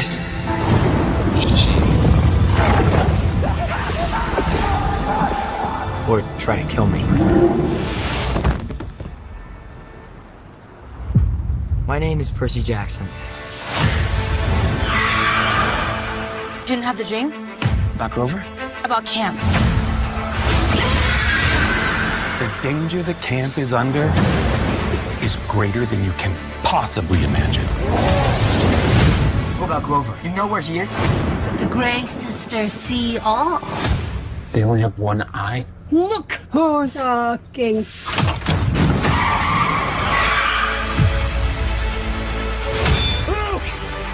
I'll see you out there. Look, boys. I will say these characters look a lot older. It doesn't really bother me too much, but they definitely, you can see they've aged up. No, Percy's actor definitely grew up. Yeah, puberty hit, and he was like, "I am older." Darren has arrived just in time for the Percy Jackson trailer. We just started watching. It's Percy time, bitch. So, yeah, we're watching Percy Jackson. So I just mentioned this. Probably, I think this is one of your favorite shows. I don't know for sure, but I think you still have bitch spelled wrong. What? You still have it spelled wrong. I thought I changed it earlier. I got on him for this earlier during our recording. Oh, God. Tisk tisk. Oh, okay. Let's continue the trailer. If the tree falls, the barrier falls, then camp will be open to any attack. Save Grover. Percy, you're gonna find him. Save camp. For the key to our survival, you must quest to the Sea of Monsters. So this is following the book order, then, correct? Yes. Like it's just like what the movies was doing before it got canceled. What movies?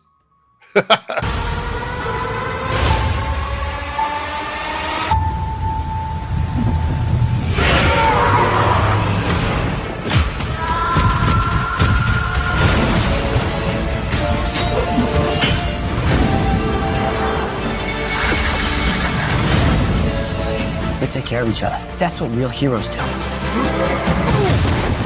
Kill the son of Poseidon. Sorry!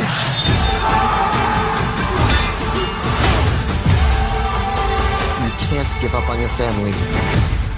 Perseus, don't underestimate yourself.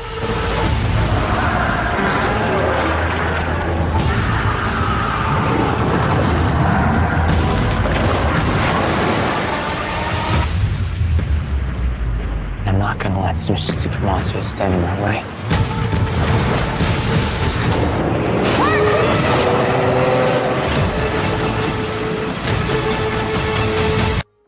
December 10th.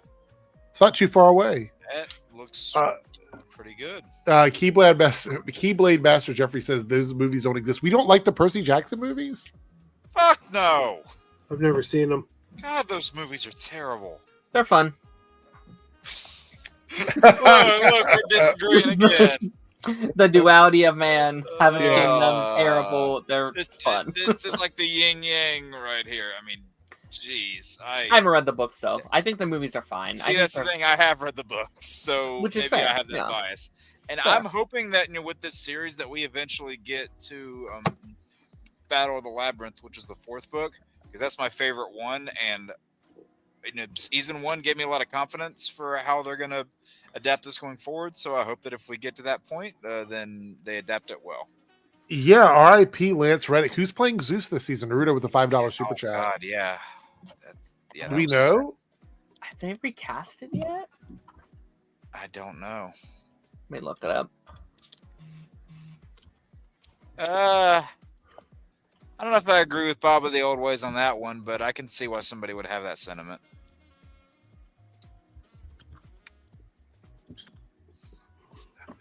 Joe.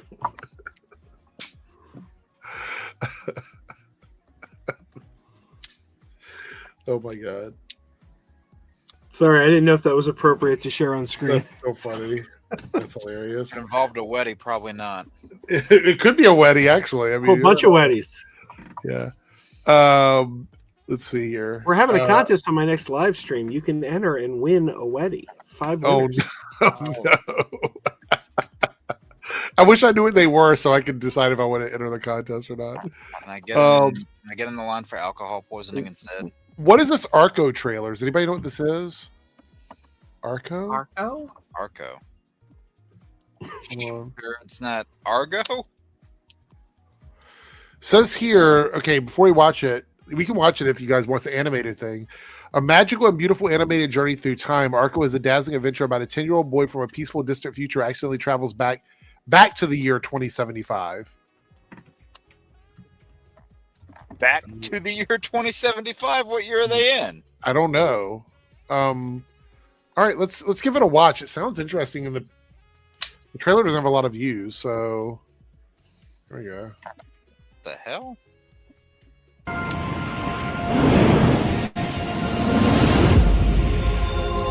You think that next time I can go along? No flying before the age of 12. It's the law. What is this animation here?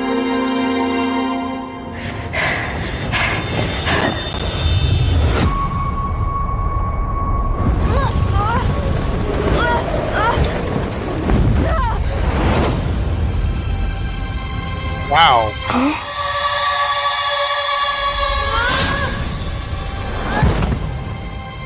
Oh, listen, right? they look like rainbows when they're flying. What's your name? Arco. What year is it? It's 2075. Tell me where you're from. I can't. Little boys don't just fall from the sky. It's as if he didn't exist.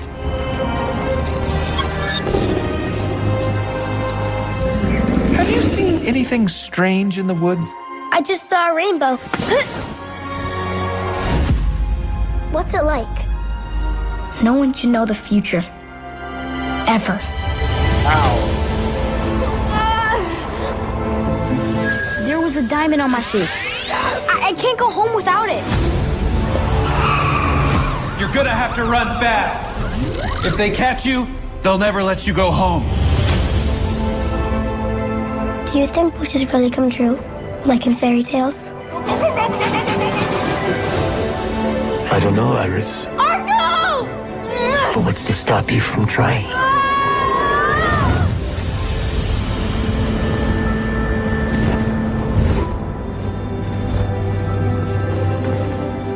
Wow. Look at the cast in this. I just saw Mark Ruffalo. Will Ferrell, American Ferrera, Flea from Red Hot Chili Peppers, Natalie Portman, Mark Ruffalo, and Andy Samberg. Jesus. That's a weird ensemble, but okay. I don't know. That looks like it's going to be a great movie, though. Yeah, the story premise and everything looks solid, but I don't know. That animation's making me question things. Well, at least it's not AI. That's a good thing for me. So Naruto here says season 2 Zeus is Courtney B. Vance. So I've seen him on a lot of shows. It's going to be hard to replace Lance Reddick. I like Courtney, but Lance Reddick was a unique actor. So he's going to be very missed for sure. Thank you for the super chat. Which, by the way, that means we hit the goal for the night, so we'll be picking something from the list. I'm trying to remember who that is. Who? Courtney B. Vance. I'm trying to remember who that is. He's been on a lot of like procedural type shows. I don't know if anything specifically you would know. Let me read off all of them. Wait a minute. Is that the guy from what the hell was that movie? Damn it.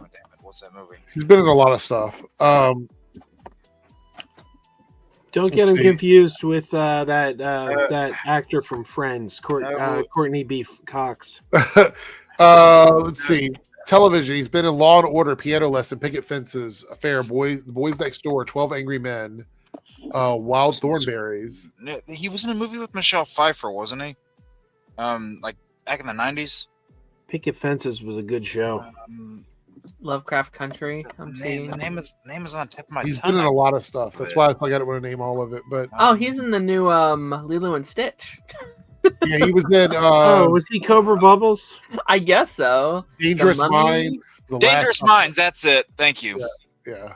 That's what I was thinking of. That's what I thought you were. That's why I said. I was like, maybe that's what you're talking about. Final Destination 5, Terminator, he's Let It Shine. But he's good. But I like Lance Reddick, so he's going to be sorely missed. From Lance Reddick is hard to replace. Yeah. Lovecraft Country is such a good show. I think it's a great show, actually. I love that show. I wish I got around to that one. Let's see here.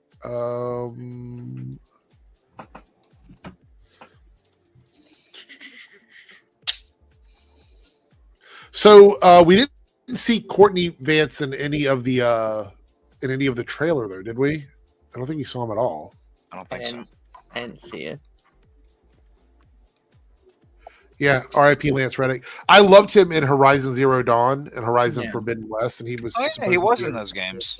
Yeah, I loved him in Fringe. That's my main source. It was great. Fringe too. Yeah, Fringe. Oh yeah. I keep forgetting he was in that. He's so good. Mike here says, just got out of the movie. I could probably say another L for the anti-woke Badlands is an incredible movie. I agree. Hell yeah. I agree. Did you see it yet? Me? Yeah. I watched the first one tonight for the first time. Still one of my favorite movies. Wait, the first Predator? Wow. Yeah. Still one of my favorites. I got to get caught up. What would you think of that one? I thought it was all right. I think it's solid. Unless there's some other trailers that you guys want us to watch, that's all the ones that I'm seeing that are relevant. You guys talk about Michael, I assume? Yeah. We watched the trailer, yeah. Did you have any thoughts on it? Looks good. I said his nephew looks just like him. It's crazy. Yeah, that's scary. And if any of those biopic movies is going to cross the $1 billion, it's going to be Michael. Yeah. Oh, yeah. Okay, so here's the question I have. So we know this is a 2-part movie. Do we think part 2 is called Jackson? Like part 1's Michael. Oh part my god! Jackson? I think that'd be kind of cool. Well, I remember when back when originally the Michael Jackson biopic and Minecraft were going to come out on the same day originally, and people were coming up with all these different combo names. Yeah, that's what I said. I said Jackson Craft. We watched the Scream 7 trailer last week. Yeah. Did you talk about the Patrick Stewart stuff? What about it?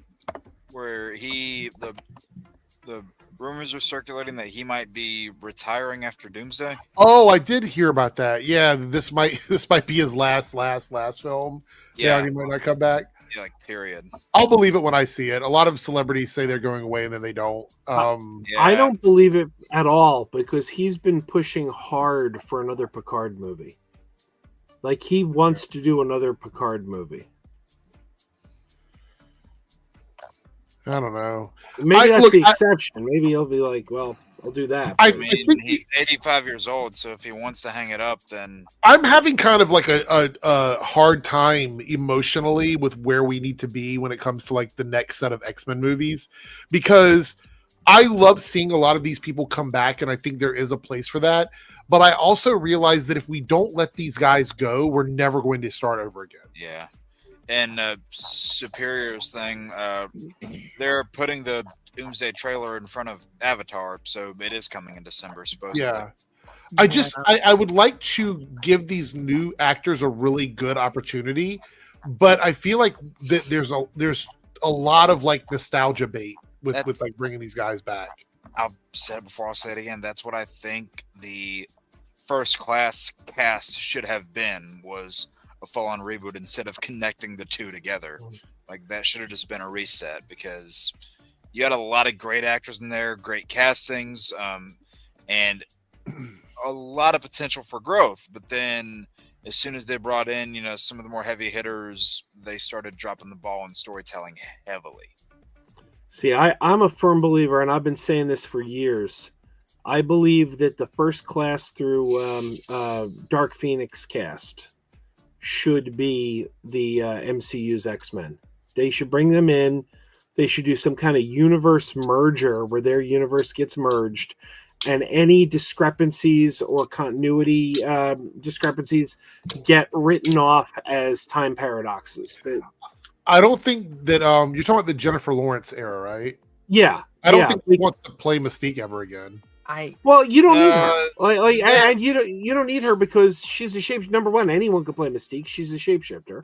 There are a few people that I'd say you could recast from that. But you had a pretty solid cast there, and it connects the.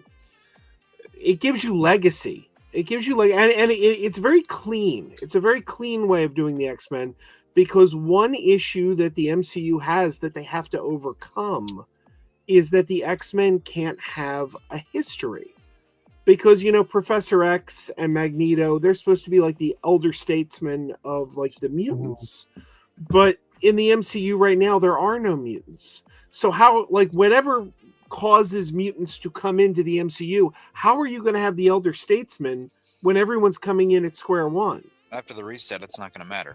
That's what I was going to say. They're going to rewrite the whole history. So Fantastic Four, X-Men, and Avengers have always been here. Yep. They've always been in this world.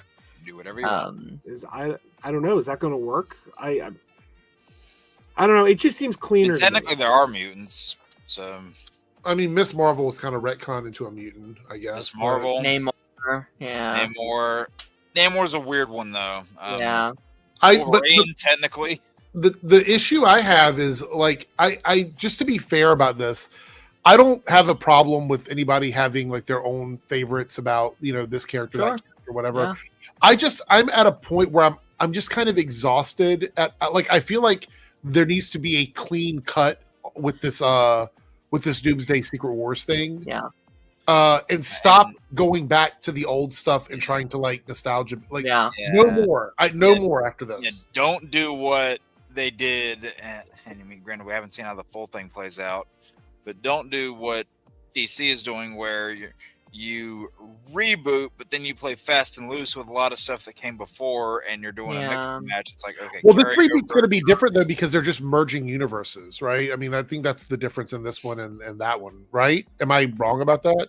I mean, we don't really know how this is going to. Well, that's the way it works in the story from the comics. Is that the Secret Wars is a merger of like Earths together? Well, I imagine they're going to combine aspects from both the Secret War from the '80s and the 2015 Secret Wars. So, and they've always played very fast and loose with. But granted, they're probably going to combine aspects from both. But like Infinity War, it's probably going to be their own original story, because yes, Infinity War had elements from Infinity Gauntlet, but it was largely their own original story that they told. Well, I mean, the way it sets up now, if you look back at the 80s Secret Wars 2, and the 2015 Secret Wars, the idea of taking all of these characters and putting them on a world and fighting each other, that's a really simple concept, and that's what they did in the first two versions of this. But in 2015 Secret Wars, they set up districts of worlds where like all the characters from this world live in this one spot, and that's where all their cities are and everything else. I don't know if they're going to be able to do something like that in Doomsday. So I think what they're going to do is they're going to make it a smaller thing. Like, we're going to have characters from like the X-Men and the Avengers and the Fantastic Four existing on a world together, similar to Battle World with Doom in charge and stuff like that. But I don't think it's going to be a 1-for-1 situation. But I do think it's going to be a merging of planets, which goes back to what Joe was saying. They could easily just fold in specifically the first class characters if they wanted to. Yeah. But I don't think they have any interest in that. I think they want to do a complete reset. Yeah, I mean, plus you've already got a number of those actors that are on different long-term contracts already, like Nicholas Hoult. So, but you see, that's the beauty of it. You don't need all the actors. Like, I mean, you can recast, but it narratively gives you an out as to why we haven't heard of mutants up till now. Like, it gives you that narrative answer. I mean, look, if Darren on Bewitched has taught us anything, any character can be recast. I was like, wait, what did I say? See, you could be the third Darren on Bewitched. Sure. Yeah, no. I agree with that. Except I complained about this with the DCU as well. This was one of my main criticisms, was that as much as I love some of those characters, there is a little bit of confusion on where we are with the story because of the Suicide Squad and Peacemaker. Yeah, no, with this new version of X-Men that you bring in, I want it to be like what we got, 25 years back, in the sense that it wasn't, like, yeah, you had, names up here, but they weren't huge names. Like Hugh Jackman was a nobody back then, like, give it to that unknown person, do what they did whenever, this is just the best example I can think of. Back whenever back in the 90s, whenever they hired Kevin Conroy to voice Batman, he said, and I quote, they were willing to look at someone no one had ever heard of or seen, but who had the right instinct for the role. And that is largely something that doesn't happen now because a lot of it's about star power. But go for the people that have the right instincts, and they will become your stars, but just take a chance on them. Well, I think they almost have to, right? Like, if what Kevin Feige has said about them wanting to do a younger cast, these are the younger X-Men. I assume these are cast members in their 20s. Like, late teens, early 20s. People who can look like they're 15 and can play those very young versions. I really do think that they are going to be inspired, and there's probably comic inspired of this too, but I just know what I know. X-Men Evolution. I think that is going to be a lot of their inspiration. I think they want that young synergy. I think they almost want this, like, not in style, but almost they're like Harry Potter, where every year... and to speak to that, Darren, I also don't think they want like super established actors either. They want like new people coming in. Yeah, like they want their new, like, Chris Evans, Downey, that you can they were obviously big before, obviously, but like they want to be known. Hey, that is Cyclops. For the rest of their life, that is Cyclops. Downey was known for other reasons. I think they're gonna want at least one name. They're gonna want like a name for Professor X. They're gonna want someone you can hang your hat on. But then, yeah. Well, I mean, and I think that lends itself to like the evolution thing, where you have like Xavier, Wolverine, and Storm, who are like the teachers. They're older, they're well established, and then everyone else is kids. Not saying they're doing exactly that. I don't want Logan in that first movie, but like you can have your Magneto, Xavier, maybe a Storm or something that is a bit older, and then everyone else. Well, Wolverine and Storm also in that show being the older figures like Xavier, they also weren't there as much as characters like a Cyclops or a Rogue or a Nightcrawler, characters like that. They got their spotlight, eventually. But I honestly wouldn't mind if, granted, with an exception here, if we got not the way that these characters were done necessarily, but just the base roster of something like a Wolverine and the X-Men minus Wolverine, but just that cast that you got there, that's a good assortment of people. But, who knows? And maybe swap Emma with Jean or something. Like like swap Emma with Jean. And I mean, Colossus and Kitty Pryde and Rogue, they were Kitty Pryde was, but Colossus and Rogue were in the show, but they didn't have spots in the show's intro, and they're not like on any posters. So maybe give them a little more justice than the Bryan Singer movies did, please.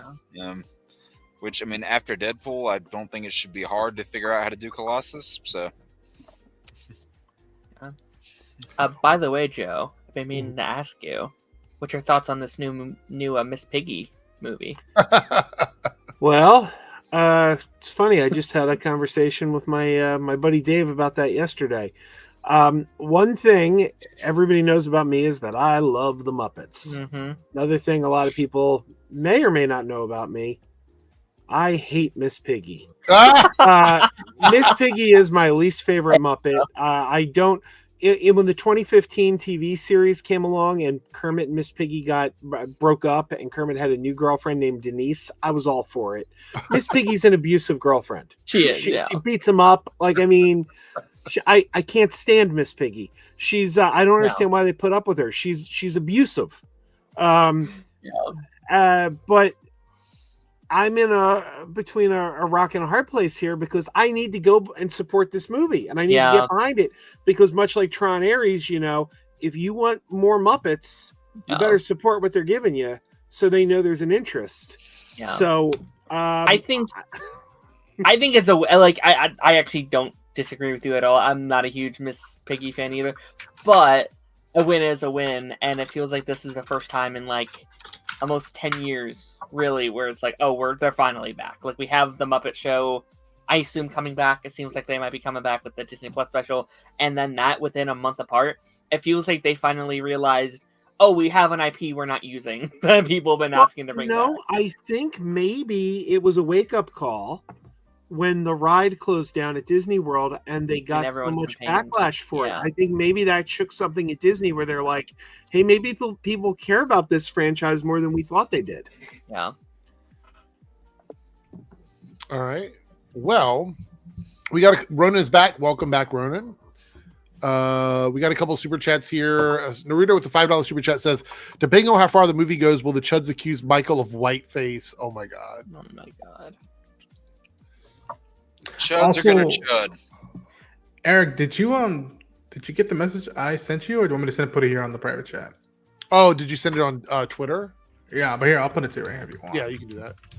I don't I don't know if they're gonna accuse him of whiteface, but I wouldn't be surprised. So Eric, you were asking the list that won last week. Which one did we get last week? Yeah, we got the DC castings one. Okay, all right. So tonight, if we want to do it, we have enough people now. We can do our top 5 DC castings in TV shows, movies, and cartoons. If anybody wants DC castings, okay, yeah. Like top we did 5? with the Marvel one. And we're gonna get started very, very soon because I'd like to end around the 2-hour mark, so we need to get started quickly. We got a 99-cent super chat from Anonymous. I didn't see your comment. Usually, when he sends a super chat, he has a comment. I didn't see it, so I'm not sure what it was. If you want to put it in the chat now, we'll see it. Stagger Reports at $4.99 super chat says Miss Piggy is too violent. One time she tried to assault Big Bird and failed. It's true. What if this movie is like her on trial or something? Like, yeah, she's you guys living up to her crimes. Do you remember that Muppet Show when she tried to karate chop Big Bird and he bent over and she I think that's what they're referencing. Yeah, we were actually having a discussion on Twitter the other day. It was Perp and one of my viewers and one of his viewers, Aaron, and I, and someone posted a clip of Miss Piggy doing a karate chop because Perp was like, Miss Piggy, this counts as a martial arts movie because Miss Piggy's a martial artist. And she said, I didn't realize Miss Piggy was a southpaw. And I said, well, every Muppet is left-handed. And this viewer Aaron was like, I had no idea that every Muppet was left-handed, but they are because the puppeteers are controlling them with their right hands. I didn't realize this was turning into Desperate House Piggies. Anonymous says, if you see the Walmart manager let a scalper buy all 3 displays plus more of Pokemon card stock. Jesus. Crazy how viral that situation ended up where the company made a limit now. I couldn't get any cards. It was. I did see a video last year of someone doing that, so I wouldn't be surprised about that. Scalpers are bad, but it's not much you can do about it with physical stuff like that. So I guess it is a problem. Let's see here. Cameron with a $2 super chat says DC introduced Harley Quinn into the Absolute Universe. Uh-oh. Yeah, they did. No, I'm afraid to look at. They did. Hold on. Let me go through. I'm not saying anything. Let me see. I have to go look. Are people being responsible with that concept? Well, I'm just imagining all the other villains I've seen in this universe, and I'm scared about what that looks like. Okay, here we go. I think this is the right one. Is this it right here? Yeah. That's about what I imagine. Yeah. Interesting. You got beef? It's put a little interesting. I don't know. I don't have a problem with it, but it's giving very like streetwear vibes. Like if she didn't have the face makeup on, I think she was just going to a club or something. Like it doesn't look like a super suit or anything like that. Reminds me of those like Rock'em Sock'em toys where you just have to punch those like red ones. Yeah. Yeah. God, I have one of those around here somewhere. I have one of those around here. God, that throwback. I will say this though, like I know a lot of people complain about the Absolute Universe, but I think I mentioned this last week. This is the most buzz that any like rebranding of a comic book universe has had in a very right. I don't remember the last time I've heard people talking this much about a alternate Elseworlds like comic book storyline. Exactly, comics in Fetman. general. Exactly. That is exactly what it is, Fetman. I'm proud of you. They gave him the Tim Drake military crew cut that the Arkham games did. Columbia Rican with a $5 super chat. Thank you for the $5. Wanted to provide a quick dono, and I agree with Joe. Miss Piggy should have been arrested for domestic violence on Kermit. You know, like I never thought about that watching it when I was growing up, but it is absolutely true. She beats the shit out of Kermit. I do all wonder the if they'll time. attempt to like clean her up a little bit When for the- the modern age. When the 2015 Muppet Show premiered on ABC, there was a feminist group. I don't remember the name of the group, but there was this one feminist group that was protesting the show because they said Kermit left Miss Piggy for a younger, more attractive pig, and they were serious. And I'm like, so we're just going to ignore the fact that Miss Piggy beats the crap out of them all the time? Like that's. I don't think it's because Denise was younger and more attractive. First of all, she's also a pig. I mean, we're talking about one pig to another. Kermit likes fresh bacon. Watch this. Well, one man's poison is another man's bacon.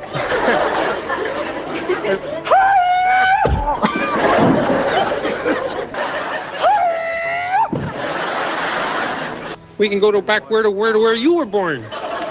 The Stein. You know, where your roots are. Where pigs eat swill and wallow in the mud. Remember that?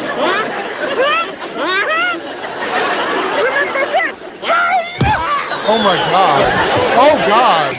Oh, Miss Piggy appears angry. A slight exaggeration. That's a bald-faced lie, Piggy! Yeah, well, I saw the way you were dancing with that guy last night.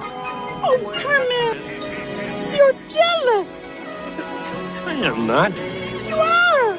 You are! I will not stand around while you do dumb things like that, Piggy! You have done that to me too many times, Piggy! I will not stand for it! I will not stand for it! Piggy, you're overacting. What? You're overacting. You're hamming it up. I am not. I am trying to save this movie. Oh, yeah? Well, save your performance instead. I'll tell you what I'm going to do, Piggy. I'm going to fire you. Piggy, you are fired. You are fired. Piggy, you are fired. Fired. Piggy, I'm sorry. We got to get back to the movie, though. All right. Oh god. Man, Jameson would love all the firing that just happened. You know what? Yes, she's abusive, but honestly, he had it coming a couple of those times. Not Like, the my domestic violence. Like it's okay, domestic violence stuff. Garrett. Guys, we're not into domestic violence, okay? No. Cameron with the $1 super chat supporting the show. Thank you so much, Cameron. I appreciate it. Ash Parthy with the $2 super chat. Wait till you see the new variant covers of Absolute Joker. Are those online too? Are those out already? Okay, hold on. Let's look. Let's see. I'm gonna regret this probably. Yeah, you probably are. Because, yeah. Oh no! Yeah, there's 4 of them. What? I only found 2, but let's look at the 2 that I found. Get ready. What the fuck is this? And then I saw this one here. That's a demon.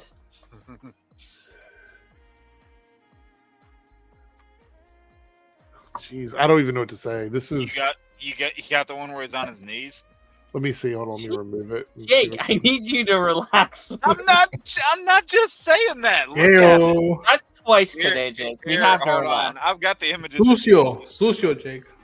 I think this is one of them here. I've got the other two if you want me to send it. Is this one of them here? Yes, that's one. All right. If you need me to send you the last one, I can. You really want me to see this one with him on his knees, don't you? That's the one you keep. Hold on. Get a grip, Jake. If you can't find it, I just sent it to you. Wait, is this one too? Of course, you just had it in your phone, Jake. What the hell? Right here. Is this one? No, I don't think so. No. That's creepy, though, right? Darren. Oh. You know, where did you send it to me? Your Discord DM. Okay. All right. Is everybody playing tonight or no? I just want to know before we get started. What was our category again? What was our category again? Yeah. Top 5 DC castings. Yeah, your top 5 favorite DC castings across the board. I'll put something together last minute.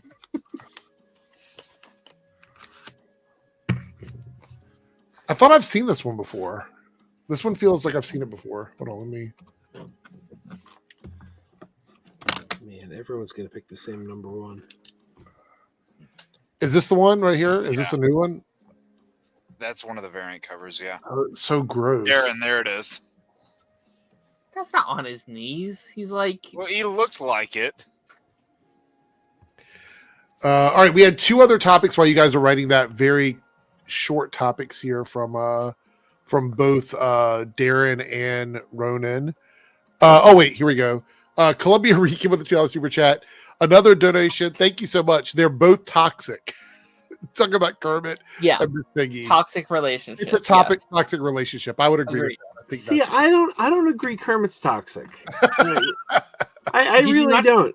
Where he's like, "You're fired. You're fired. You're fired." Yeah, but she was planting stories in the trades saying that they were a couple when they weren't dating. Okay, fair enough. So I mean, I would say that is a fireable offense.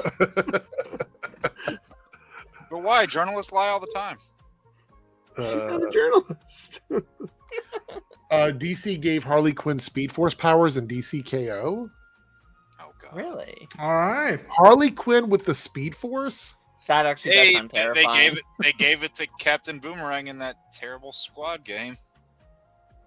Did they? Yep. That was one of the many, many, many things that made me roll my eyes in that game.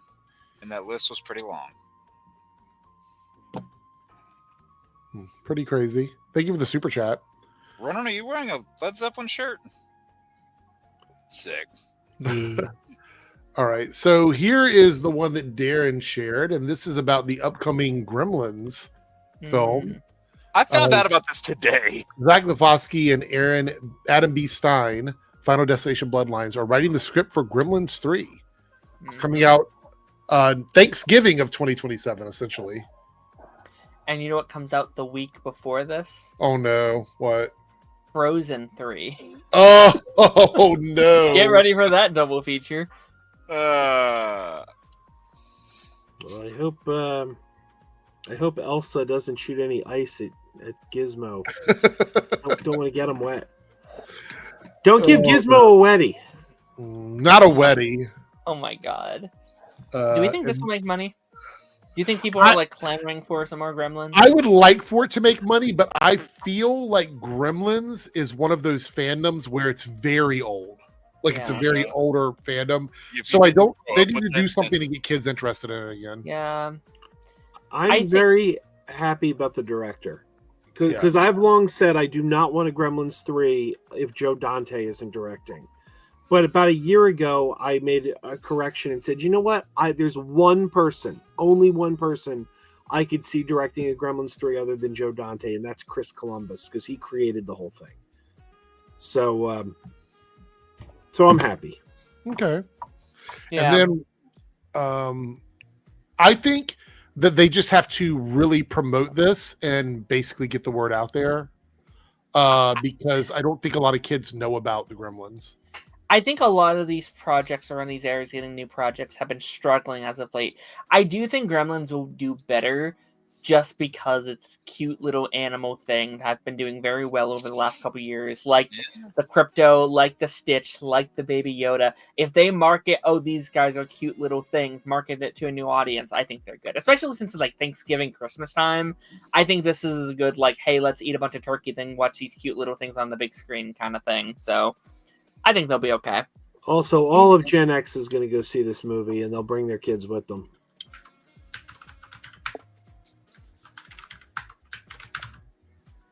Oh yeah, Darth. That got moved back again. What, the GTA or the? Yep. Yeah, but it was only pushed back like a month, right? Huh? Like, wasn't it like October of next year, and then it was like now No. it's November? No, it was May. It's May. Yeah, it was May, and then they pushed it to November. I think that's a better spot anyway, to be honest. I think they want to. I think it's really smart to market that for Christmas, like holiday shopping season, Black Friday season. Come get your games on Black Friday and For the holidays? I mean, Yeah. people will Play just hookers order it and- from online anyway. Yeah. Okay. Let's see here. We got Ronan sent this over. I didn't know anything about this actually. What? Oh, first look at Zach Kreger's Resident Evil has transformed Prague into a snowy raccoon city.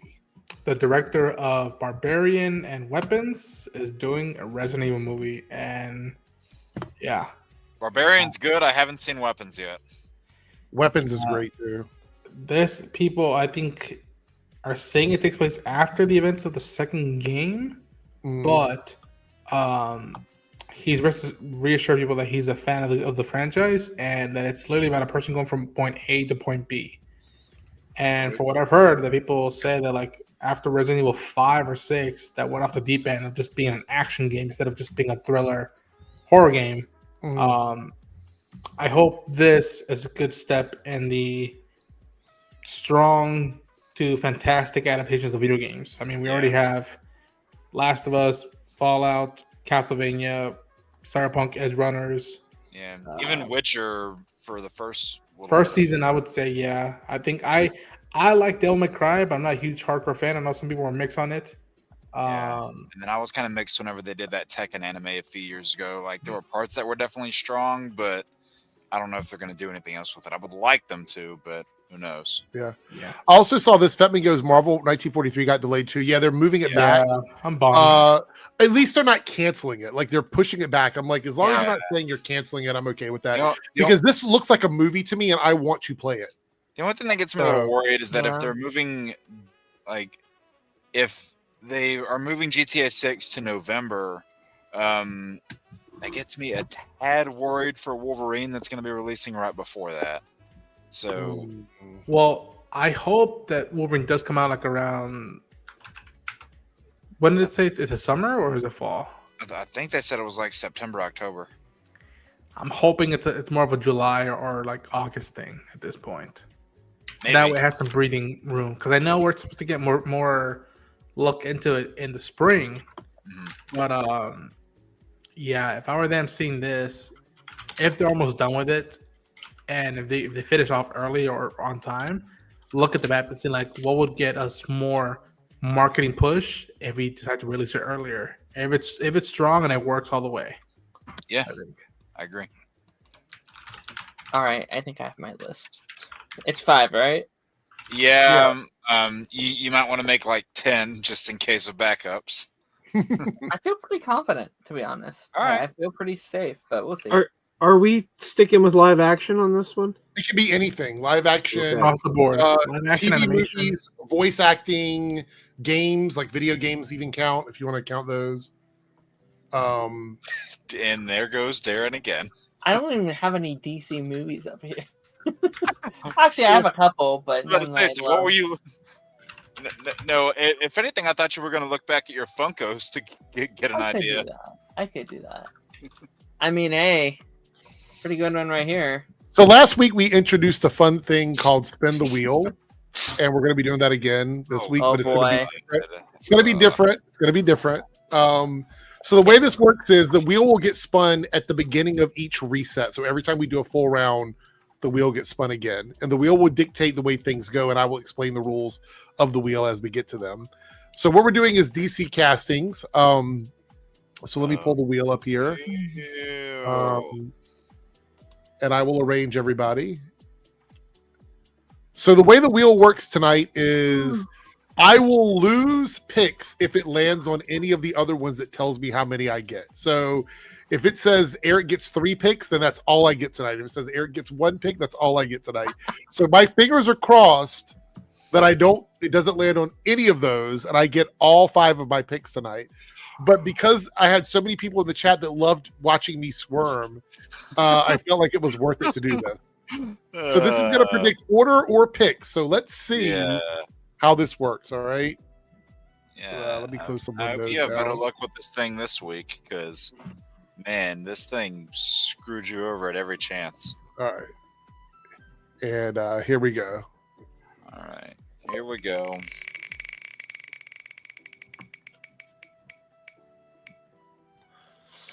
Oh, well, that's better than it was last week, so I'm locked in at 4 picks now. Okay. All right. For now, I have to. It's locked in at 4 at the moment. Hopefully, it doesn't land on any of these other ones. So let's see. Oh, so it's subject to change if it does. It could, yeah. Oh boy. All right. So first tonight is going to be Jake. So Jake moves to the top of the list there. All right. Mm-hmm. And we're going to spin the wheel. No whammies. No! Eric? Okay, I can still get 3, though. It could still land on 3. I think secretly Eric just doesn't want to play. No, I have good choices. I have some really good choices. All right, here we go.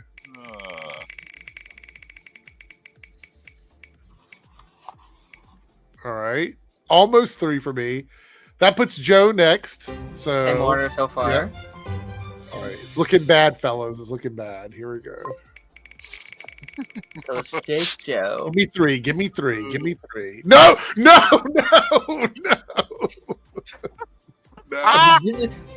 Okay. I still 3 is still on the board. 3 is still on the board, so I can still get 3 back. If I do that means it can't go away. So I was talking to my helmet back there, and I told it to curse this wheel. Okay. All right. Let's see. Come on. Give me 3 back. See? Oh, whoa. Okay. So I get 3. Darren, okay. There was no suspense in that one. Come on. There was one where I was like, oh, wait, maybe it's going to run. Oh, no, it stopped. Okay. All right. Let's see. Hope it lands on me just for we don't have to change the order. Nope. All right, I'm last. You're last. All right. All right. So the next. I just wanted to land on that line one time. The next wheel is the one that will determine what we do each round, right? So let me pull this up here. Now, I will explain these. They're not as bad as they look, but they will dictate the rounds a little bit. So here we go. Oh shit! I already saw what a couple of them were. All right.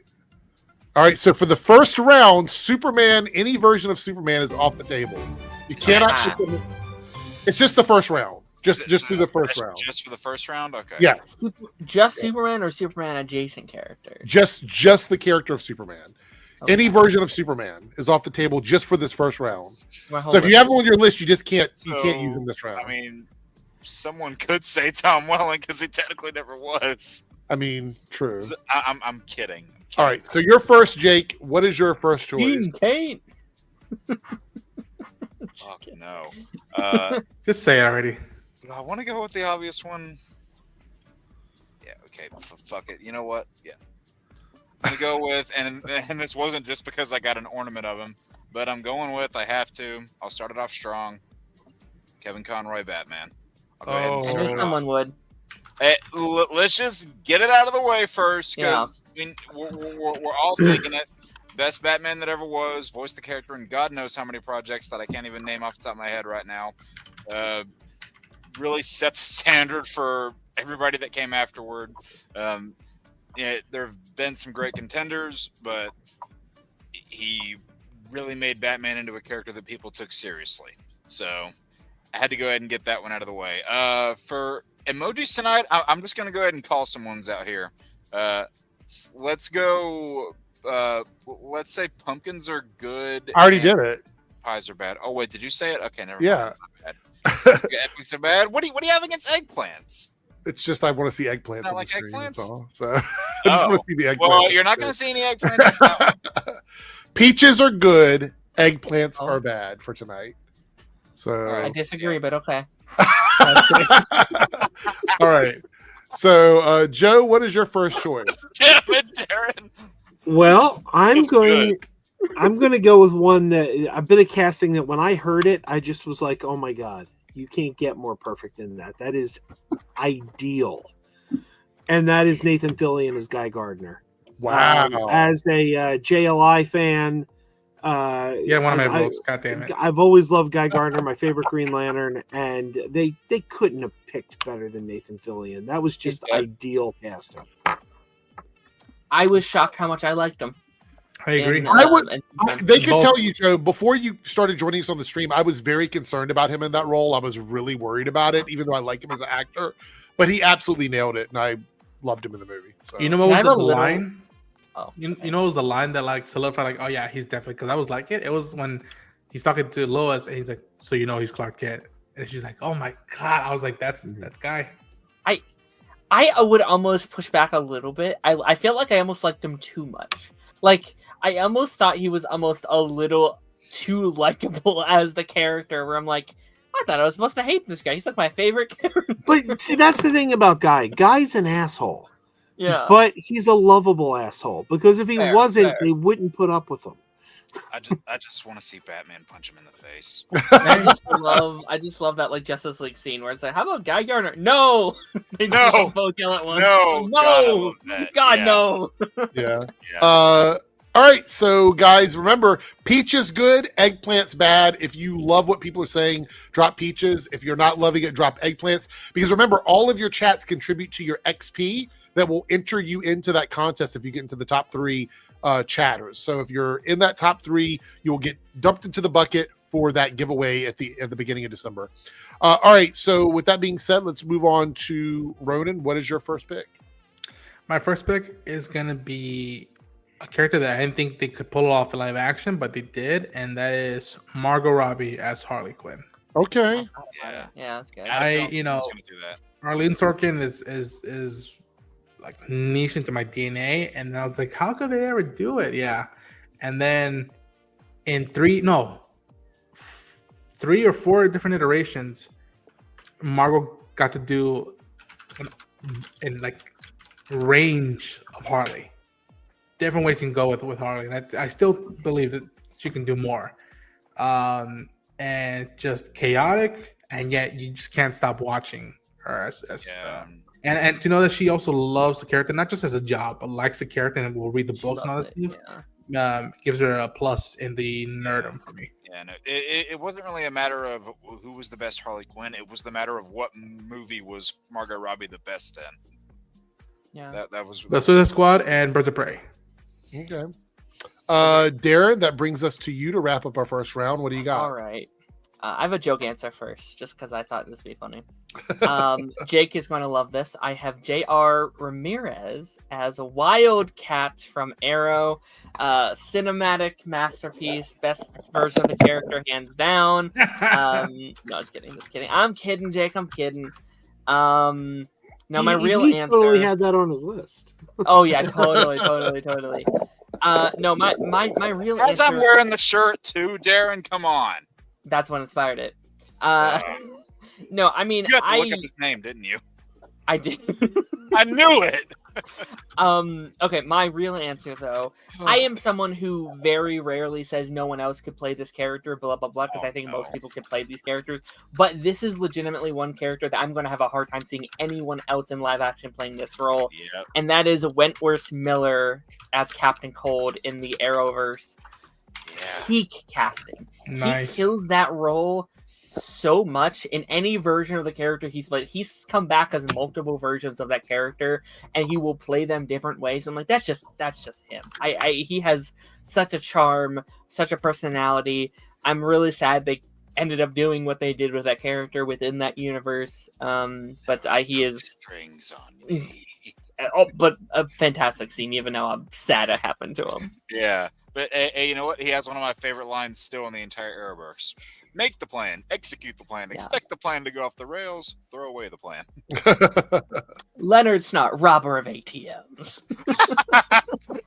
He's shit talking Vandal Savage, and that's what he chooses to reply with. Okay, great.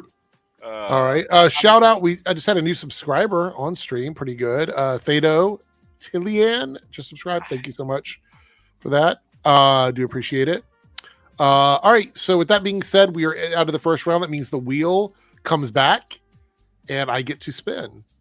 I don't know. I got really scared because I was hoping with Darren's description that he was going to take one of mine. So Superman's back on the board now if you have an iteration of Superman. No women this round. So this is an all dudes round for this one. Okay. Which means you could totally, after this round, you can drop your ladies if you want on the list. But for this list, it's all dudes. Drop our ladies is Drop crazy. your ladies. Eric, drop it like it's hot. Eric, poor choice of words. Meaning it's a sausage party. Yeah. I have F&T. I have a lady on my list, but I guess I'll just save them for later. I have one, and I have a feeling we might have the same lady there. I love you guys got the joke. That's the joke. There's also a little bit of a flip on that joke in that wheel as well. I do want to give a shout out to Anonymous doing a 99-cent super chat. I did see you dropped a comment. We'll talk about it after this round, though. But thank you so much. All right, so Jake, you're up first. Remember, no ladies this round. Oh, no worries. So yeah, I was getting a little scared when Darren was going in his round one pick because of the way he was describing it. This is also a character that I really can't see anyone else playing this character because I think they perfected the character in the show that they appeared in, and this is a high bar. Yes, it is. I think this is also the best possible use of a legacy casting that you can use. Dean Cain, damn it. And I am going with. Let me wait for the tea kettle to quiet down, and then I'll say it. I'm going with John Wesley Shipp as Jay Garrick. Okay. Yeah, I think that's the perfect use of a legacy casting that you can use because they introduce him as Barry Allen's dad in season 1, and then like all the way at the end of season 2. Then they reveal, hey, this is actually Jay Garrick. And he still feels like you can tell it's a different character, but he still has that same, mentor, fatherly-esque energy that he brought in season 1. And I just love, the way that he had, all this knowledge about the Speed Force that he could pass on to Barry. And, he again has one of the best scenes in the show whenever he's talking about how you can't fix a timeline that you've altered. You can't reset it is one of the best things that they ever did. That explanation made sense for most of the series until they decided to kind of do away with it. But no, he is absolutely perfect as that character, and it's going to be hard to see anyone else playing him. What I've said they could do, they won't do this, but what I've said they could do, if they've wanted to, carry on that whole thing of legacy casting and do like a Justice Society World War II movie, have Grant Gustin play a Prime Age Jay Garrick. That'd be cool. That's what I think he could do. They won't probably do it, but yeah, that's what I'm going with. I'm not seeing a lot of eggplants tonight. I guess everybody's got good choices. So there you go. Joe, what you got? Well, okay, this one, get ready for some eggplants because oh boy. No, here's the thing. He's great in the role. We're talking about great casting. I can't imagine anyone doing a better job.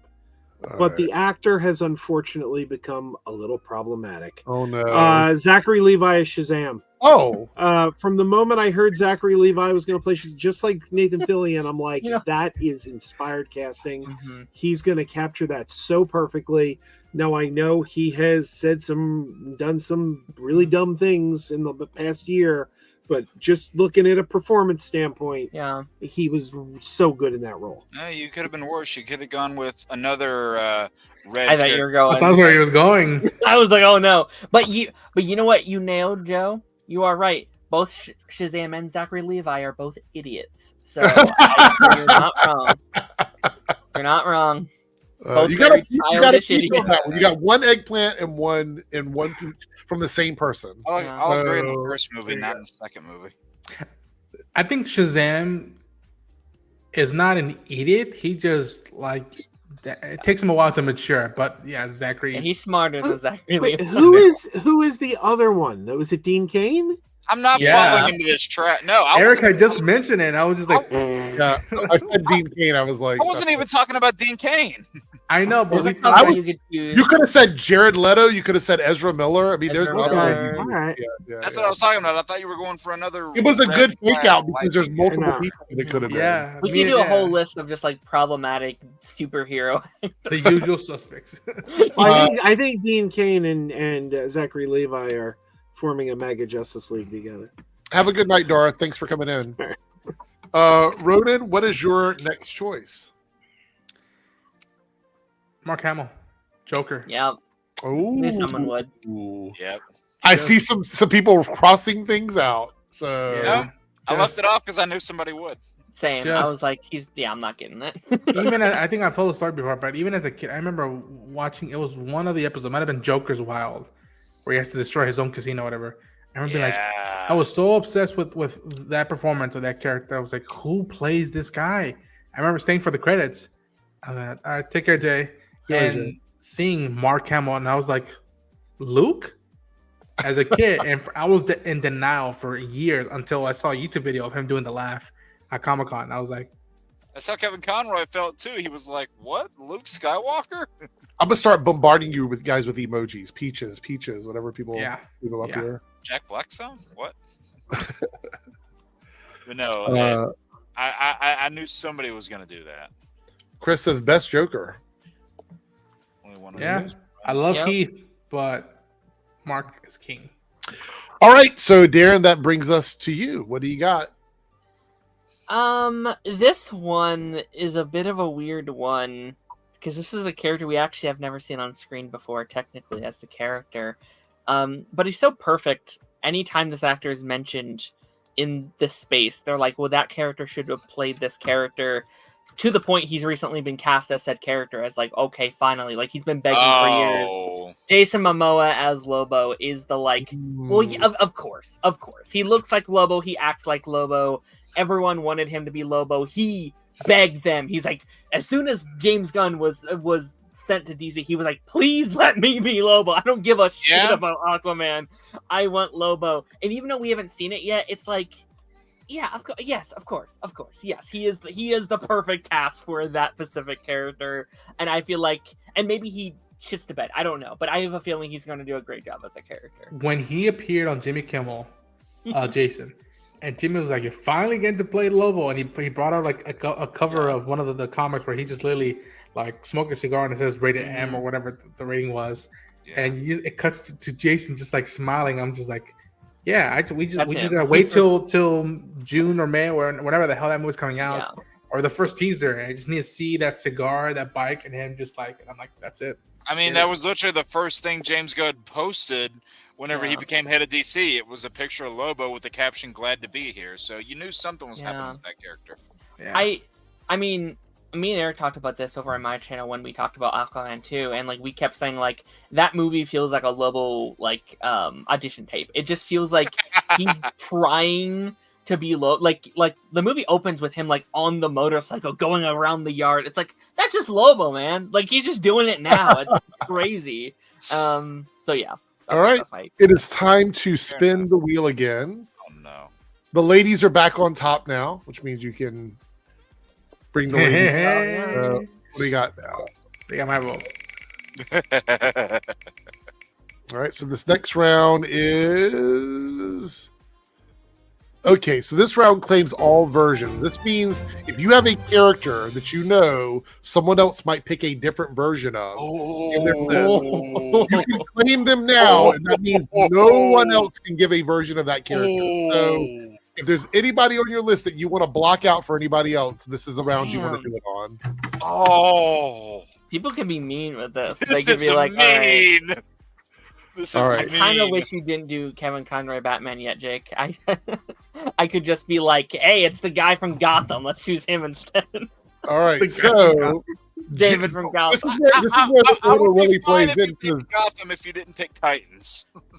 and this isn't I just, should- this isn't just from this round. It means for the rest of the game. So. Oh, Yeah. fucking hell! So even what? Darren gets an opportunity because he's at the end. So if it was only for this round, Darren wouldn't get a chance. So if you claim a character in this round, that means no one else can claim a version of that character. Okay. So Jesus. Jake, you are up first. God, now I gotta think on which one I want to You do. have power. Yeah. Yeah, I am holding power like Palpatine right now. Holy shit! Damn it. Okay. It's treason then. Okay. Here we go. I'm gonna pick a character.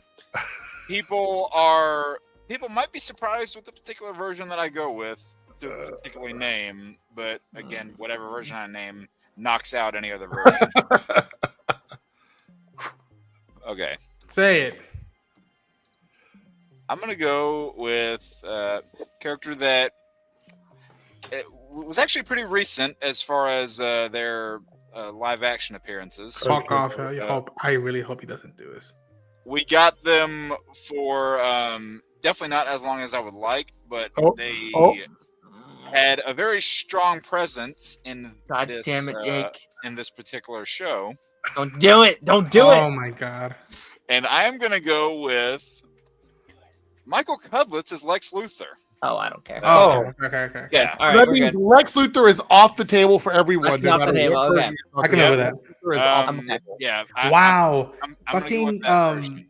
Clancy Brown was not chosen as Lex Luthor. I did not see that. I was thinking about it, but the main reason I went with Michael Cudlitz is because that is literally the closest we've ever gotten to Clancy Brown in live action. That means all the Michael Rosenbaum people and John Cryer people are out of luck now. I mean, not all the Michael Rosenbaum people are out of luck because That is true. True. He did voice act something else. So, but that version of Lex, I just love that version to bits because he was like he could stand next to Superman and he actually felt physically intimidating. He had that calculating nature about him. Just somebody you did not want to mess with. Has one of the best scenes in the entire series where I won't go too far into heavy detail for Ronan because he hasn't seen it yet. But let me just say it involves red lights and rain. These guys know exactly what I'm talking about. That's one of the best damn scenes in the entire show. Purple Rain? Just kidding. Yeah. all right. Well, yeah, going with that version. No more Lexes. All right, Joe. Whatever you pick, whichever character this is off the board for everybody else. So, I mean, there were only like 3 good ones, so I don't think I took a whole lot from people. Well, I'm gonna piss everybody off. Oh no.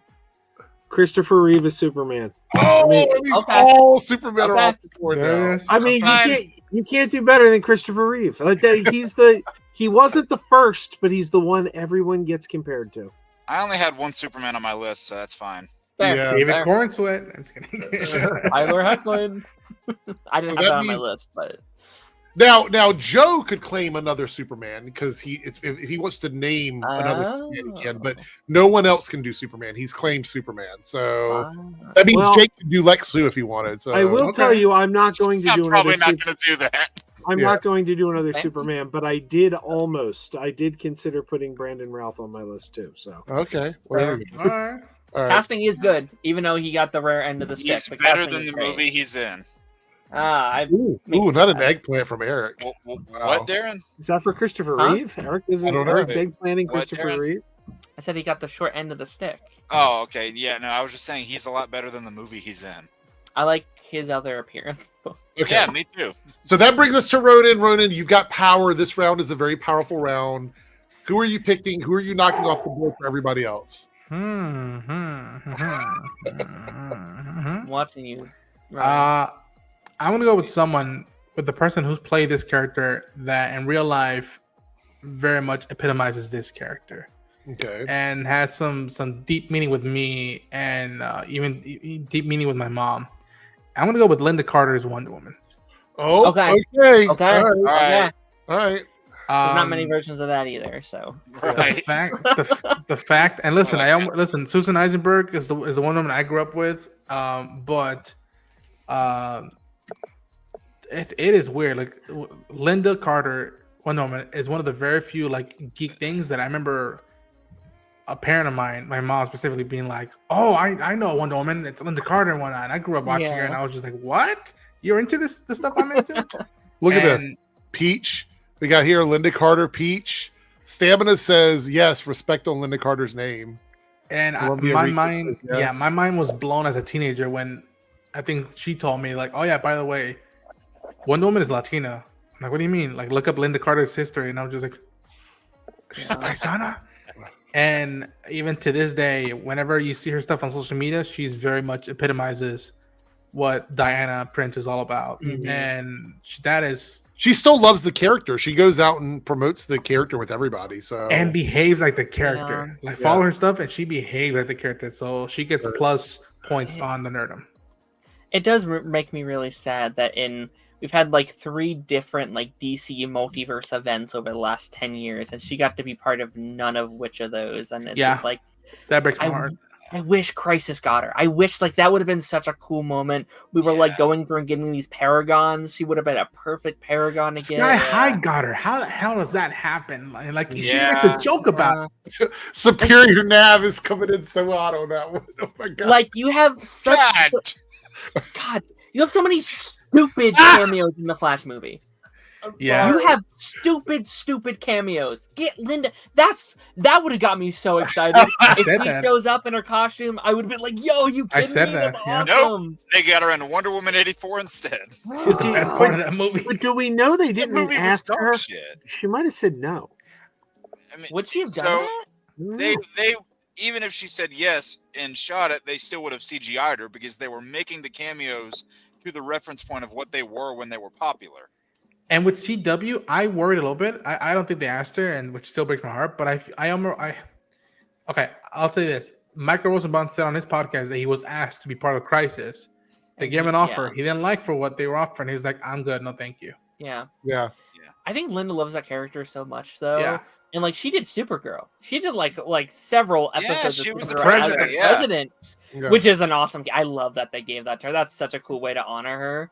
So Darren, you are up next. You get to block out a character for everybody else, and we still have a couple rounds left. So Can I real quick just point out that the last 2 picks, Christopher Reeve and Linda Carter, were both guest stars on The Muppet Show? I mean, Kismet. Okay. Okay, this hold is- on. I have 2 questions with this thing right quick. Is this knockout character thing, is it only in effect for this round? No. For the remainder of this show or this game. So any characters that we say from here on out, no one else can. So everybody that you have said in this round, characters, not actors, but characters, Right. are knocked out completely for the rest of the game. Right, but my point is, as we go into the next round, is that They're still gone. happening? Yeah. Like yeah. are You we- get No. only. No. He's asking if the knockout only exists in this round. Yes, after this round, knocking characters out go away, but those characters are knocked out. Okay, yeah. I was asking if that thing was carrying over. No. Okay. Okay. Yeah, I mean, I'm picking from a pretty big character pool as well for mine. I don't think anyone else is gonna pick another character out of this pool, but I'm still using it this round. Also, because I'm afraid Jake is gonna take this one. Betsy Tolick as Lois Lane from Supergirl. And That means Lois Lane is knocked out for everybody else. Lois So Lane's no out. Lane. I'm not mad he got there first. I'm not I have mad. Rachel in my list. God. Oh, let's go! I had Erica on mine. Oh, wait. So no one had Donna Delaney on their list? What the hell? That's awesome. That's great. So Betsy is- strategically knocked out some choices there. Oh. I am sorry. But no, Betsy's the perfect. She's perfect. Lois Lane. I think Wow. season 1 she kills it. Season 2 she kills it. Season 3 she said, "Well, fuck you. This is my character now. I have claimed this character." And there's many good versions of the character. I'm gonna say now, even with Rachel, I think it's gonna be hard for her to live up to what Betsy did with the character. It is. I will say, like with Bitsy Tulloch too, she can also speak Spanish, which probably wins her more points in Ronan's department. I was at Comic-Con when she spoke Spanish, and I was just like, yeah. I am Ronan. Someday, man, I am so excited for you to check out these picks in the character because I think you will fall in love. yo will with be in them. the first immediate calls. I'm like, yo, I did it. Here we go. The next round comes around. This is this round. The last. Wait, 2 more picks, right? 2 more rounds. Yeah. Okay. All right, so let's spin it. See what we got. Oh God.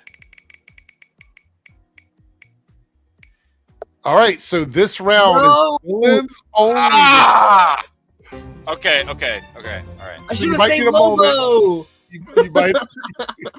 You might need a second if you don't have any villains. I'm gonna give y'all a second. Or Captain Cold. I already did 2 villains. But it's a villains only round. Oh no. I already know what I'm gonna say, and I feel like I might take it from one person. Okay. All right, let me look up Arrowverse villains. All right. All right. So we got a villains only round, and Jake, you already have someone. You said, right? Yes, I do. Okay. So why don't you go ahead? We'll get going. So, Taryn, you might want to pause on your searching. Oh wait, yeah. Yeah. This is okay. One of my favorite DC villains of all time, and although this is not their technical first live-action debut, I hardly count the first one because they were almost a nothing character in it. This is their first proper live-action debut, and they didn't actually debut as a villain. You got to see them progress from an actual good character into a villain, and then they had several great stories after that. And I'm going with Manu Bennett as Slade Wilson. Yeah. I'll go with that one. He absolutely encapsulated what you should do with the character. Even though he's typically a enemy to Dick Grayson, the Titans, Batman, and then Green Arrow, I thought the rivalry between those two in that show was absolutely perfect. I really don't think you can get better than Manu Bennett. I was curious to see what Manganiello was going to do in the DCEU, but we just never got enough of it. Right. But the gruff voice that you got from Manu Bennett when he first encounters Oliver Queen, just that line, "You twitch and I will open your throat." It's like, God damn it. And he's just, he's training him on the island. He goes from friend to batshit insane enemy to kind of remorseful anti-hero in the later seasons. Yeah, so incredible journey for that character, and Manu Bennett absolutely nailed it. Okay. With that being said, Joe. Failures, yes. Well, that's why I told you to wait, Darren. Conveniently, since Erica Durance was taken off my list, the only other one I had was a villain. Oh, okay. But before I get to that, I will say I've said this many times. Manu Bennett has the dick that I've seen the second most of in the world because of his role as Crixus on Spartacus. Oh, I forgot Spartacus. Yeah, that's like full. Yeah, I think he had a clause in his contract that's like, I'll only do the show if I get to show my dick this many times per episode. That's my watch list. Thanks for that. Well, I mean, So anyway, Katrina Law gets taken around in that show too. My pick is Gilbert Gottfried as Mr. Mxyzptlk on Superman the Animated Series. He's so perfect. He was great on as the voice. He could have done it in live action if he was still with us. God rest his soul. But I don't know how you're going. He's not the first Mxyzptlk, obviously, but I don't know how you're going to top him. He's the best. Yeah. So, okay. All right. Well, that brings us to Ronan. What do you got, Ronan? It is villains round. You're muted, buddy. Oh yeah, sorry. Just see him like I think my list is full on villain stuff. I only have like 1 or 2 heroes. I'm gonna go with Aaron Eckhart's Two-Face / Harvey Dent. Yeah. Is that from The Dark Knight? From The Dark Knight, yeah. Okay, thanks. I love Two-Face from Batman Animated Series, and I was wondering if they could really make us feel the tragedy of Gotham's White Knight, if you will. And good, Reed, good. And they did, and especially it's even when now as I get older and I rewatch the movie, it's sad. Sadder and sadder it gets when you see Gordon, Dent, Batman on the rooftop, and you're like, Gotham's defense that's the last time it was that solid, solidified. Yeah. And then it just goes like that when it cuts to him just being blown halfway through hell. And they made the face look great. It still holds up, the CG, the suit's burned up, and it's not about what I want, it's about what's fair. You thought we could be decent men and in decent times, and it just mwah. And it really makes that people just say all about Heath. I love Heath, but people should get Aaron Eckhart more props for Dent Two-Face. Yeah. You either die a hero or you live to see yourself become the All right, Darren, villain time. Who do we have?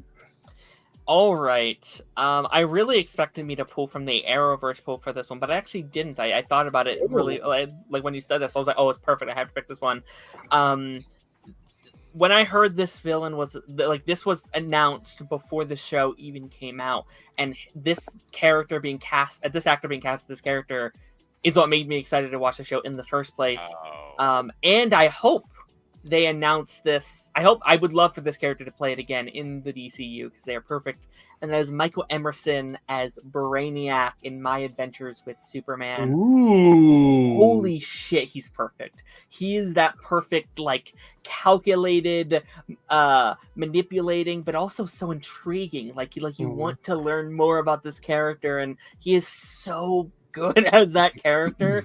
I want to see him do it again. I would love to see him if they just brought him over to this new universe. I'd be like, good, he's perfect, he's awesome. He was better on Arrow. Staggerboard with the one I Malcolm McDowell as Metallo over here from Staggerboard. Who also Superman Taz? Yeah, that's a pull. Yeah. All right, we have one more round, so the wheel gets one more spin, and we have 3 choices on the wheel. So I'm going to pull it up. What would you guys not want to have the wheel land on? Men, honestly. Yeah. I've never said this, but yeah, I don't want that. Batman is off the table is one of them. Heroes only this round, or no men this round. So I'd be fine. So I'd be fine regardless. Okay. We're going to spin the wheel and see what we get here. Chat, let us know what you want, or what you don't want, I should say. All right, let's do it.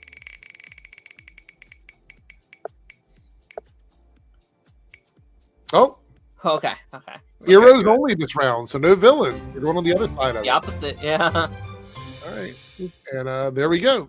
So with that being said, what do you got, Jake? So I am amazed that this character was not taken yet. I'm really shocked that we got all the way to the last round. Again, not the first live action actor to play this character, but definitely the most well regarded one. So much so that he's even played the character in several animated adaptations. And I'm going with... Oh, no. I know that. Yeah, you probably do. I'm going to go with Matt Ryan as Constantine. Son of a bitch. Yeah, why didn't I pick it? He was in my mind. I was leaving it. I was leaving it until the end, and then when we got to the last round, I'm like, okay, no one said it. I guess I will. Blanked on me. I forgot. You're on the list. Damn. I mean, it's literally a pitch perfect Constantine. If there was any one actor, like say we were doing a hard DCU reboot, if there was one actor I would campaign to be brought over, it would be Matt Ryan, because he is a perfect John Constantine through and through. There were problems I had with the show, like the Constantine show, even though I really did like it. but he was always on his game. And I liked him on the show. I think the character was better once it got to Legends of Tomorrow, though. Yeah, like when they brought him to Legends of Tomorrow, even in Arrow, he was one of the better parts of that fourth season. And then, of course, he played him in a couple DC AMU films. Great voice as the character there. I want to see Dark. Yeah, that's my favorite version of him, where he just goes. He literally threatens Swamp Thing in his turf to burn some grass. He's like, "Get out here!" Or the pulse he's getting. It's like, bro. he's just so perfect as the character, and I'm not just saying that because I met him, but he's so good as that role. I stand by, like, let Keanu Reeves do his little Elseworld thing, and then bring in Matt Ryan as our main universe Constantine. Yes, that'd be perfect. Yeah. All right. With that being said, Joe, what is your final pick? Well, that depends. That depends. When we say heroes only, you said no villains this round. Right. What about civilians? Civilians are fine. Okay. Yeah. Then I got a real out of the box choice here. Jimmy Olsen. Just kidding. I'm going with one of my favorite actors in a role that was created for television, not for the comics. Alan Tudyk as Bruce Wayne's cousin Van Wayne on the sitcom Powerless. Powerless. Yeah. God. What a pull. That was not on my list. You pulled that one out of the dumpster. Powerless. Out of all the Alan Tudyk roles in the DC universe. Yeah, he has done a lot of roles, isn't he? He's got He's Commandos. He's fucking. I was actually very disappointed that, like, during the Crisis crossover in the Arrowverse, that they didn't get Alan Tudyk as Van Wayne's as a guest star. That would have been hilarious. Series finale of Arrow literally had a building that said Van Wayne. So I know, but that was too little, too late. Yeah. All right. Ronan, you're up now. What do you got? I'm gonna go with a character and a performance that a lot of the boys might feel like, yep, that's up Ronan's alley. I'm gonna go with Jeffrey Combs as the Question from Justice League Unlimited. Okay. A character that isn't too well known, but in the fandom, he is a cool character that they've done good work outside of the animated sessions, and a character that I feel you can do something unique with in the DCU. He's already been teased with his city being referenced in Creature Commandos. Yep. Opal City. And there is so much you can do with the character right now in terms of truth, in terms of crime, in terms of the genre of noir, detective. And I adore the character. And I would say he's in some of the best episodes of Justice League. Oh, yeah. Like that episode where him and Huntress are on that little road Double trip. date. Yeah. Okay. All right. That brings us to Darren. What do you got for your last pick? I'm actually a little surprised Jake didn't bring this one up. I thought it was possible he could pick this one. This actor is no stranger to his comic book roles over the years. He played this character very well, and then returned in the later Arrowverse years as well as a different character associated with that character, and that is Carl Lumley as Martian Manhunter in the Justice League, the animated series. I don't know, character just very calming to me, and there's something about that, how he portrays the character, that is so inspiring, that brings so much hope, that brings so much inspiration. And I do think it took him coming back for Supergirl, not as the character, but as his character's father, Martian Manhunter's father, that, like, I really looked at the character in a new light, and seeing him like that, I was like, you know what, he really was a damn good Martian Manhunter, and it's going to take a lot, I think, to I just want to see the character done anything again. Like, I know he had a lot in Supergirl, but, like, the fact that we've had, like, 2 Joker movies and 2 Suicide Squad movies and not a Martian Manhunter movie, that's such an untapped potential. Like, that's a franchise right there that you could be unpacking, and you have not. So I think he's great. Also love him over in the MCU right now with his Captain America stuff. So Twilight, I thought about it, but I didn't want to be too predictable. Right. I thought about it, though. Okay. What Twilight Wolf said. I thought about including that, but I didn't want to be too predictable. All right, so these are my 3 because I only get 3. I thought about it, and I mean, did anybody pick Grant Gustin? No. I was thinking about Grant because I think Grant's really good. but I can only do 3. So I'm going to go with the 3 that I think that nailed the roles. Okay. First one I'm going to say is Nicole Maines as Dreamer. Yeah, fair enough. I love her in that role. I think she took a character that didn't have a lot of like. I mean, in the comics she has a big story, but she took in a version of that character that's not actually that version, that was kind of made specifically for Supergirl, and did something with it. And she loves the character. She's writing comics now. Yeah. She's very invested. I think she did a great job. What? She's in Fortnite. Yeah. Oh God. Yeah. Yeah. A while ago. Next up, and I don't think anybody picked this. I guess I'm forgetting a couple of them, but Zolo as Blue Beetle. Had it on my honorable mentions. I would have picked him if the thing didn't change to villains. The villains, that stopped me from using him. Zolo as Blue Beetle for me. Just loved him in that role. I think he was great. And the last one I think is the perfect casting. And I thought about this, and I'm like, if I'm thinking about characters that feel like they were kind of born to play a role, you know, you have these characters or these actors who are born to play these characters. This one kind of hit me out of left field because clearly she didn't have a ton of stuff before she came on. But I would say Brett Bassinger as Stargirl. Yeah. I loved her as Stargirl. I think she was great in that role. I mean, we've had other live action Stargirls before. Like we even had some in Legend of Tomorrow. Yeah. I don't think that they ever really made, like, she made me care about a character that I didn't really care about from the comics. You know, I actually went and read some of the runs of Stargirl because of seeing her on the show. And so I absolutely loved her in those roles, or in the role. That was my 3. Like I said, I had a couple other ones. But I mentioned one of my others there earlier, so I'm not gonna go too far. What was that? Look at the comments. What? Go on. Eggplant and Splash. Okay, well. Life Honorable- finds a way. There we go. Honorable mention really quickly. Yeah. Yuri Lowenthal for like the 5 seconds he played the Flash in the Injustice. And also honorable mention Eddie Cathegi as Mr. Terrific. Yeah. Yes. And you know what? If we're doing honorable mentions, I'm saying mine too. Honorable mention: Dennis Farina as Justice League Unlimited's Wildcat. I had to do it. I am shocked he didn't do it. I had it as a backup in case like one of the big ones got taken, but I didn't want to be too predictable. But I had to get it in there. Yeah. Arrow, Jake, come on. All right, we got a few No, comments here Darren. before we wrap everything up. Before we wrap it up, because we're coming up to like the last 5 or 6 minutes of the stream. If you want to continue to be entered into the contest, again, I'm going to pick the top 3 XP holders from both chats to be put into the bowl for the contest. So if you have anything you want to say now, any last minute super stickers, super chats, anything you want to do to boost your XP, now is the opportunity to do it before we wrap everything up.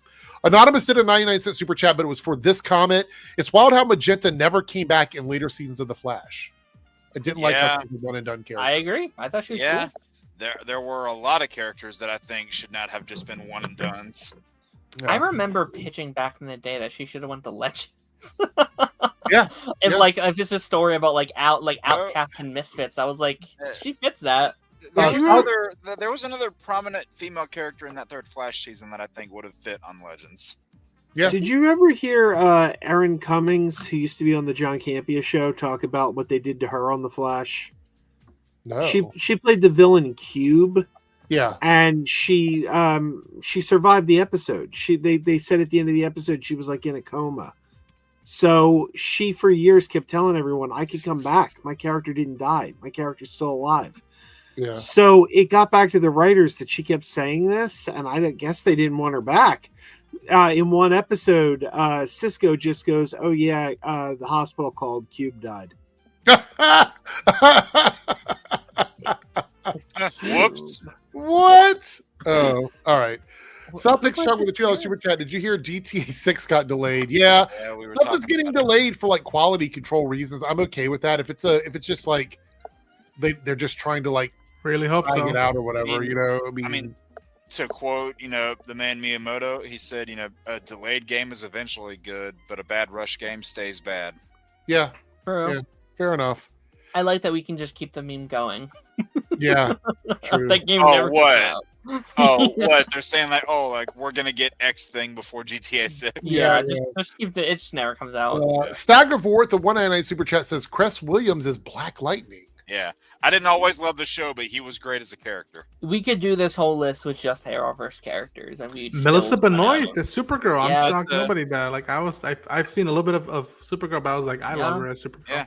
So many I could have been. I mean, say what you want about the actor, and also like it's not a great necessarily casting, but like Stephen Amell also just made that character his own, even if it's not the most comic accurate version of the character. Yeah, like a lot of people put him and Justin Hartley next to each other. Was Justin Hartley probably was he a more comic accurate Oliver Queen? Sure, but I think Stephen Amell's Oliver Queen was just leaps and bounds better as a character.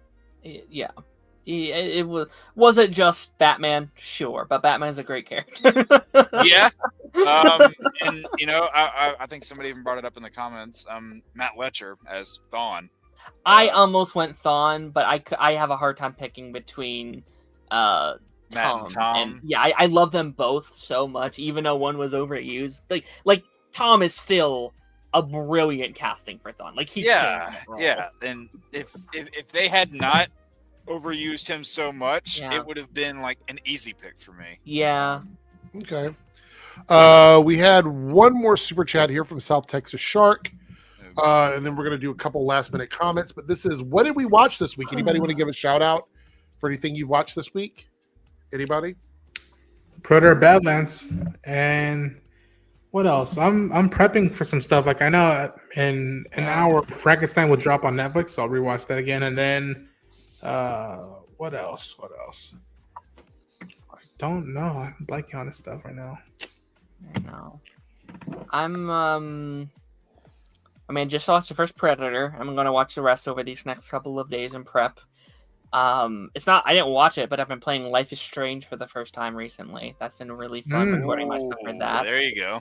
I'm towards the end. I'm on the final chapter now, and I'm sad. I'm like, no, it's only 5 chapters. No, but it's fun. Yeah. Yeah. Okay. Anybody else have anything you want to shout out? Rewatched Warrior, the Tom Hardy MMA movie. Oh. It's a great watch. It's one of my favorites. Okay. You know what? I rewatched one. Oh, go ahead, Joe. I was just gonna say I just watched the movie Black Samson. Oh, he's every brother's friend and every mother's enemy. Oh, holy shit! Okay, is that like the Christian Samson, the strong guy? It's a 1974 blaxploitation film. My review. This was sent to me for review, so my review will be going live tomorrow. But okay, it was quite entertaining. Ronan, what did you say you were watching? I just rewatched One Night in Miami, which is Regina King directed film about Malcolm X, Jim Brown, Muhammad Ali, and Sam Cooke hanging out one night and talking about what they mean to each other and what they should be doing in those 60s turbulent times, which is now also on Criterion Collection that you can go get a Blu-ray on. And Eric, I think both with the Marvel casting ones that we did before and the DC casting ones, we need to do extended versions of those. Okay, all right. Because there's so many more we could have picked from both. Fair enough. Yeah, go ahead. Off topic, really quickly. Is anyone watching Pluribus tomorrow? Pluribus. It's on the list. Yeah. And that's the new Vince Gilligan show. Who did I Breaking didn't Bad, know Better that. Call Saul. Yeah. His new show drops tomorrow on Apple TV. All right, Claudius, I don't know if y'all been made aware of it, talked about it, but you see or hear about the Lego Star Trek Enterprise D set that made its debut. I heard it's $400. I did hear about that. Yeah. Yeah, I don't have that kind of fuck around money. I'd like to have it, but that's a lot. So. XIV says, please can you recommend five exactly? Okay.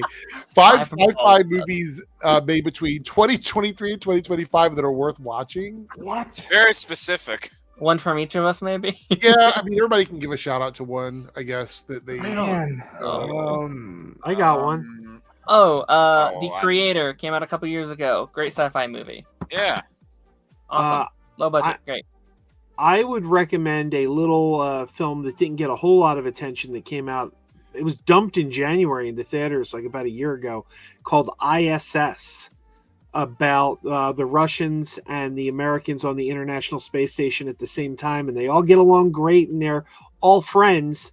And then both sides get word from their respective governments that war has broken out on Earth, and that each side is to take the station from the other. Oh wow, I never heard of that movie. It was really good, and it didn't get a whole lot of attention. It was just kind right now that you're saying this. Yeah, ISS. Very good. Okay. All right. Shout out to Mickey 17 that came out this year as well. That was fantastic. I'll give, kind of a picker. This, I mean, it's coming from a popular franchise, but this particular installment really didn't get a lot of love. Coming out last year in 2024, I'm going to recommend Transformers 1. That's a fantastic movie. Oh, yes. That is true. Yeah, that I think it's the second best Transformers movie behind 86. So I'm really upset that one did not do as well in theater. You and I partially agree for once, because I also think it's the second best Transformers movie, but after Bumblebee. Bumblebee's the third. That's we were close there though. 1. Anybody else want to shout out some stuff? Or no? Go watch. Listen, Badlands just came out. I've been praising it, but go watch Kill of Killers. It's a good sci-fi movie, and that film should get a lot more love. I would say Alien Romulus for me. I really enjoyed Alien. Okay, yeah. Yeah, it was a hell of a lot better than Resurrection. Yeah. So, all right. So let's see what we got over here for the list. I'm going to write this one down so I don't forget this time. Let's check it out in poll. I didn't even look at the poll. Me either. All right. The winner is top 5 cliffhangers in movies and TV shows. Now, the reason why it's not best or worst is I'm going to leave that up to you to decide what you think about it. So if you have a cliffhanger that you hate and you want to rant about it, you can. Or if you have a cliffhanger that you want to speculate on, like what could have came after that, you can also do that as well. Question: does the cliffhanger have to end the TV show, or can it just be in a season? I mean, I feel like a cliffhanger, if it goes into another season, is there a cliffhanger that doesn't finish off in another season? No, that's what I'm saying is, does it have to be a cliffhanger that ends the show, or can it just be one that like ends the season to where you don't know what's going to happen in the next one? I know exactly what you're thinking. And is it also movies or just TV show? Movies related to this, Darren? I would say for clarity's sake, it should be cliffhangers that are unresolved. Okay. Okay, so shout out now to Arrow season 5. Yeah, shout out to Arrow season 5. I gotta say that. That's like specifically for worst resolution ever. Right, for this one, we're talking about unresolved cliffhangers, but we might circle back to resolved cliffhangers. So hey, I can talk about another Arrowverse show on that. That's fine. Yeah. 2 actually. There's a couple you can talk about. Unresolved cliffhangers. All right, so before we go, I'm going to shout out the top 3 in the debunks chat. So that is going to be Ash Parth, Superior Knave or Nav is in there again. You're going to get another one, and then Eric Crash also. So they're the 3 from there. So see, that's going to be 3. Ash Parth is another one, and we have Eric Crash. So these are the worst TV movie cliffhangers. No, it's just TVs and movie unresolved cliffhangers. It's if you have ones that you like. I didn't want to say best or worst because that's a really subjective thing. Like there might be cliffhangers that you speculate could have been, or there might be cliffhangers where you're like, "Fuck that show, I'll never watch it again" because the cliffhanger is awful. You know what I mean? Right. So it's just unresolved cliffhangers. Oh, I got some good ones now. I could pick Ben 10 if I wanted to. All right, and over on the Reloaded channel, our top 3 is going to be Naruto, Staggervore, and Connor Dorian. All right. Oh my!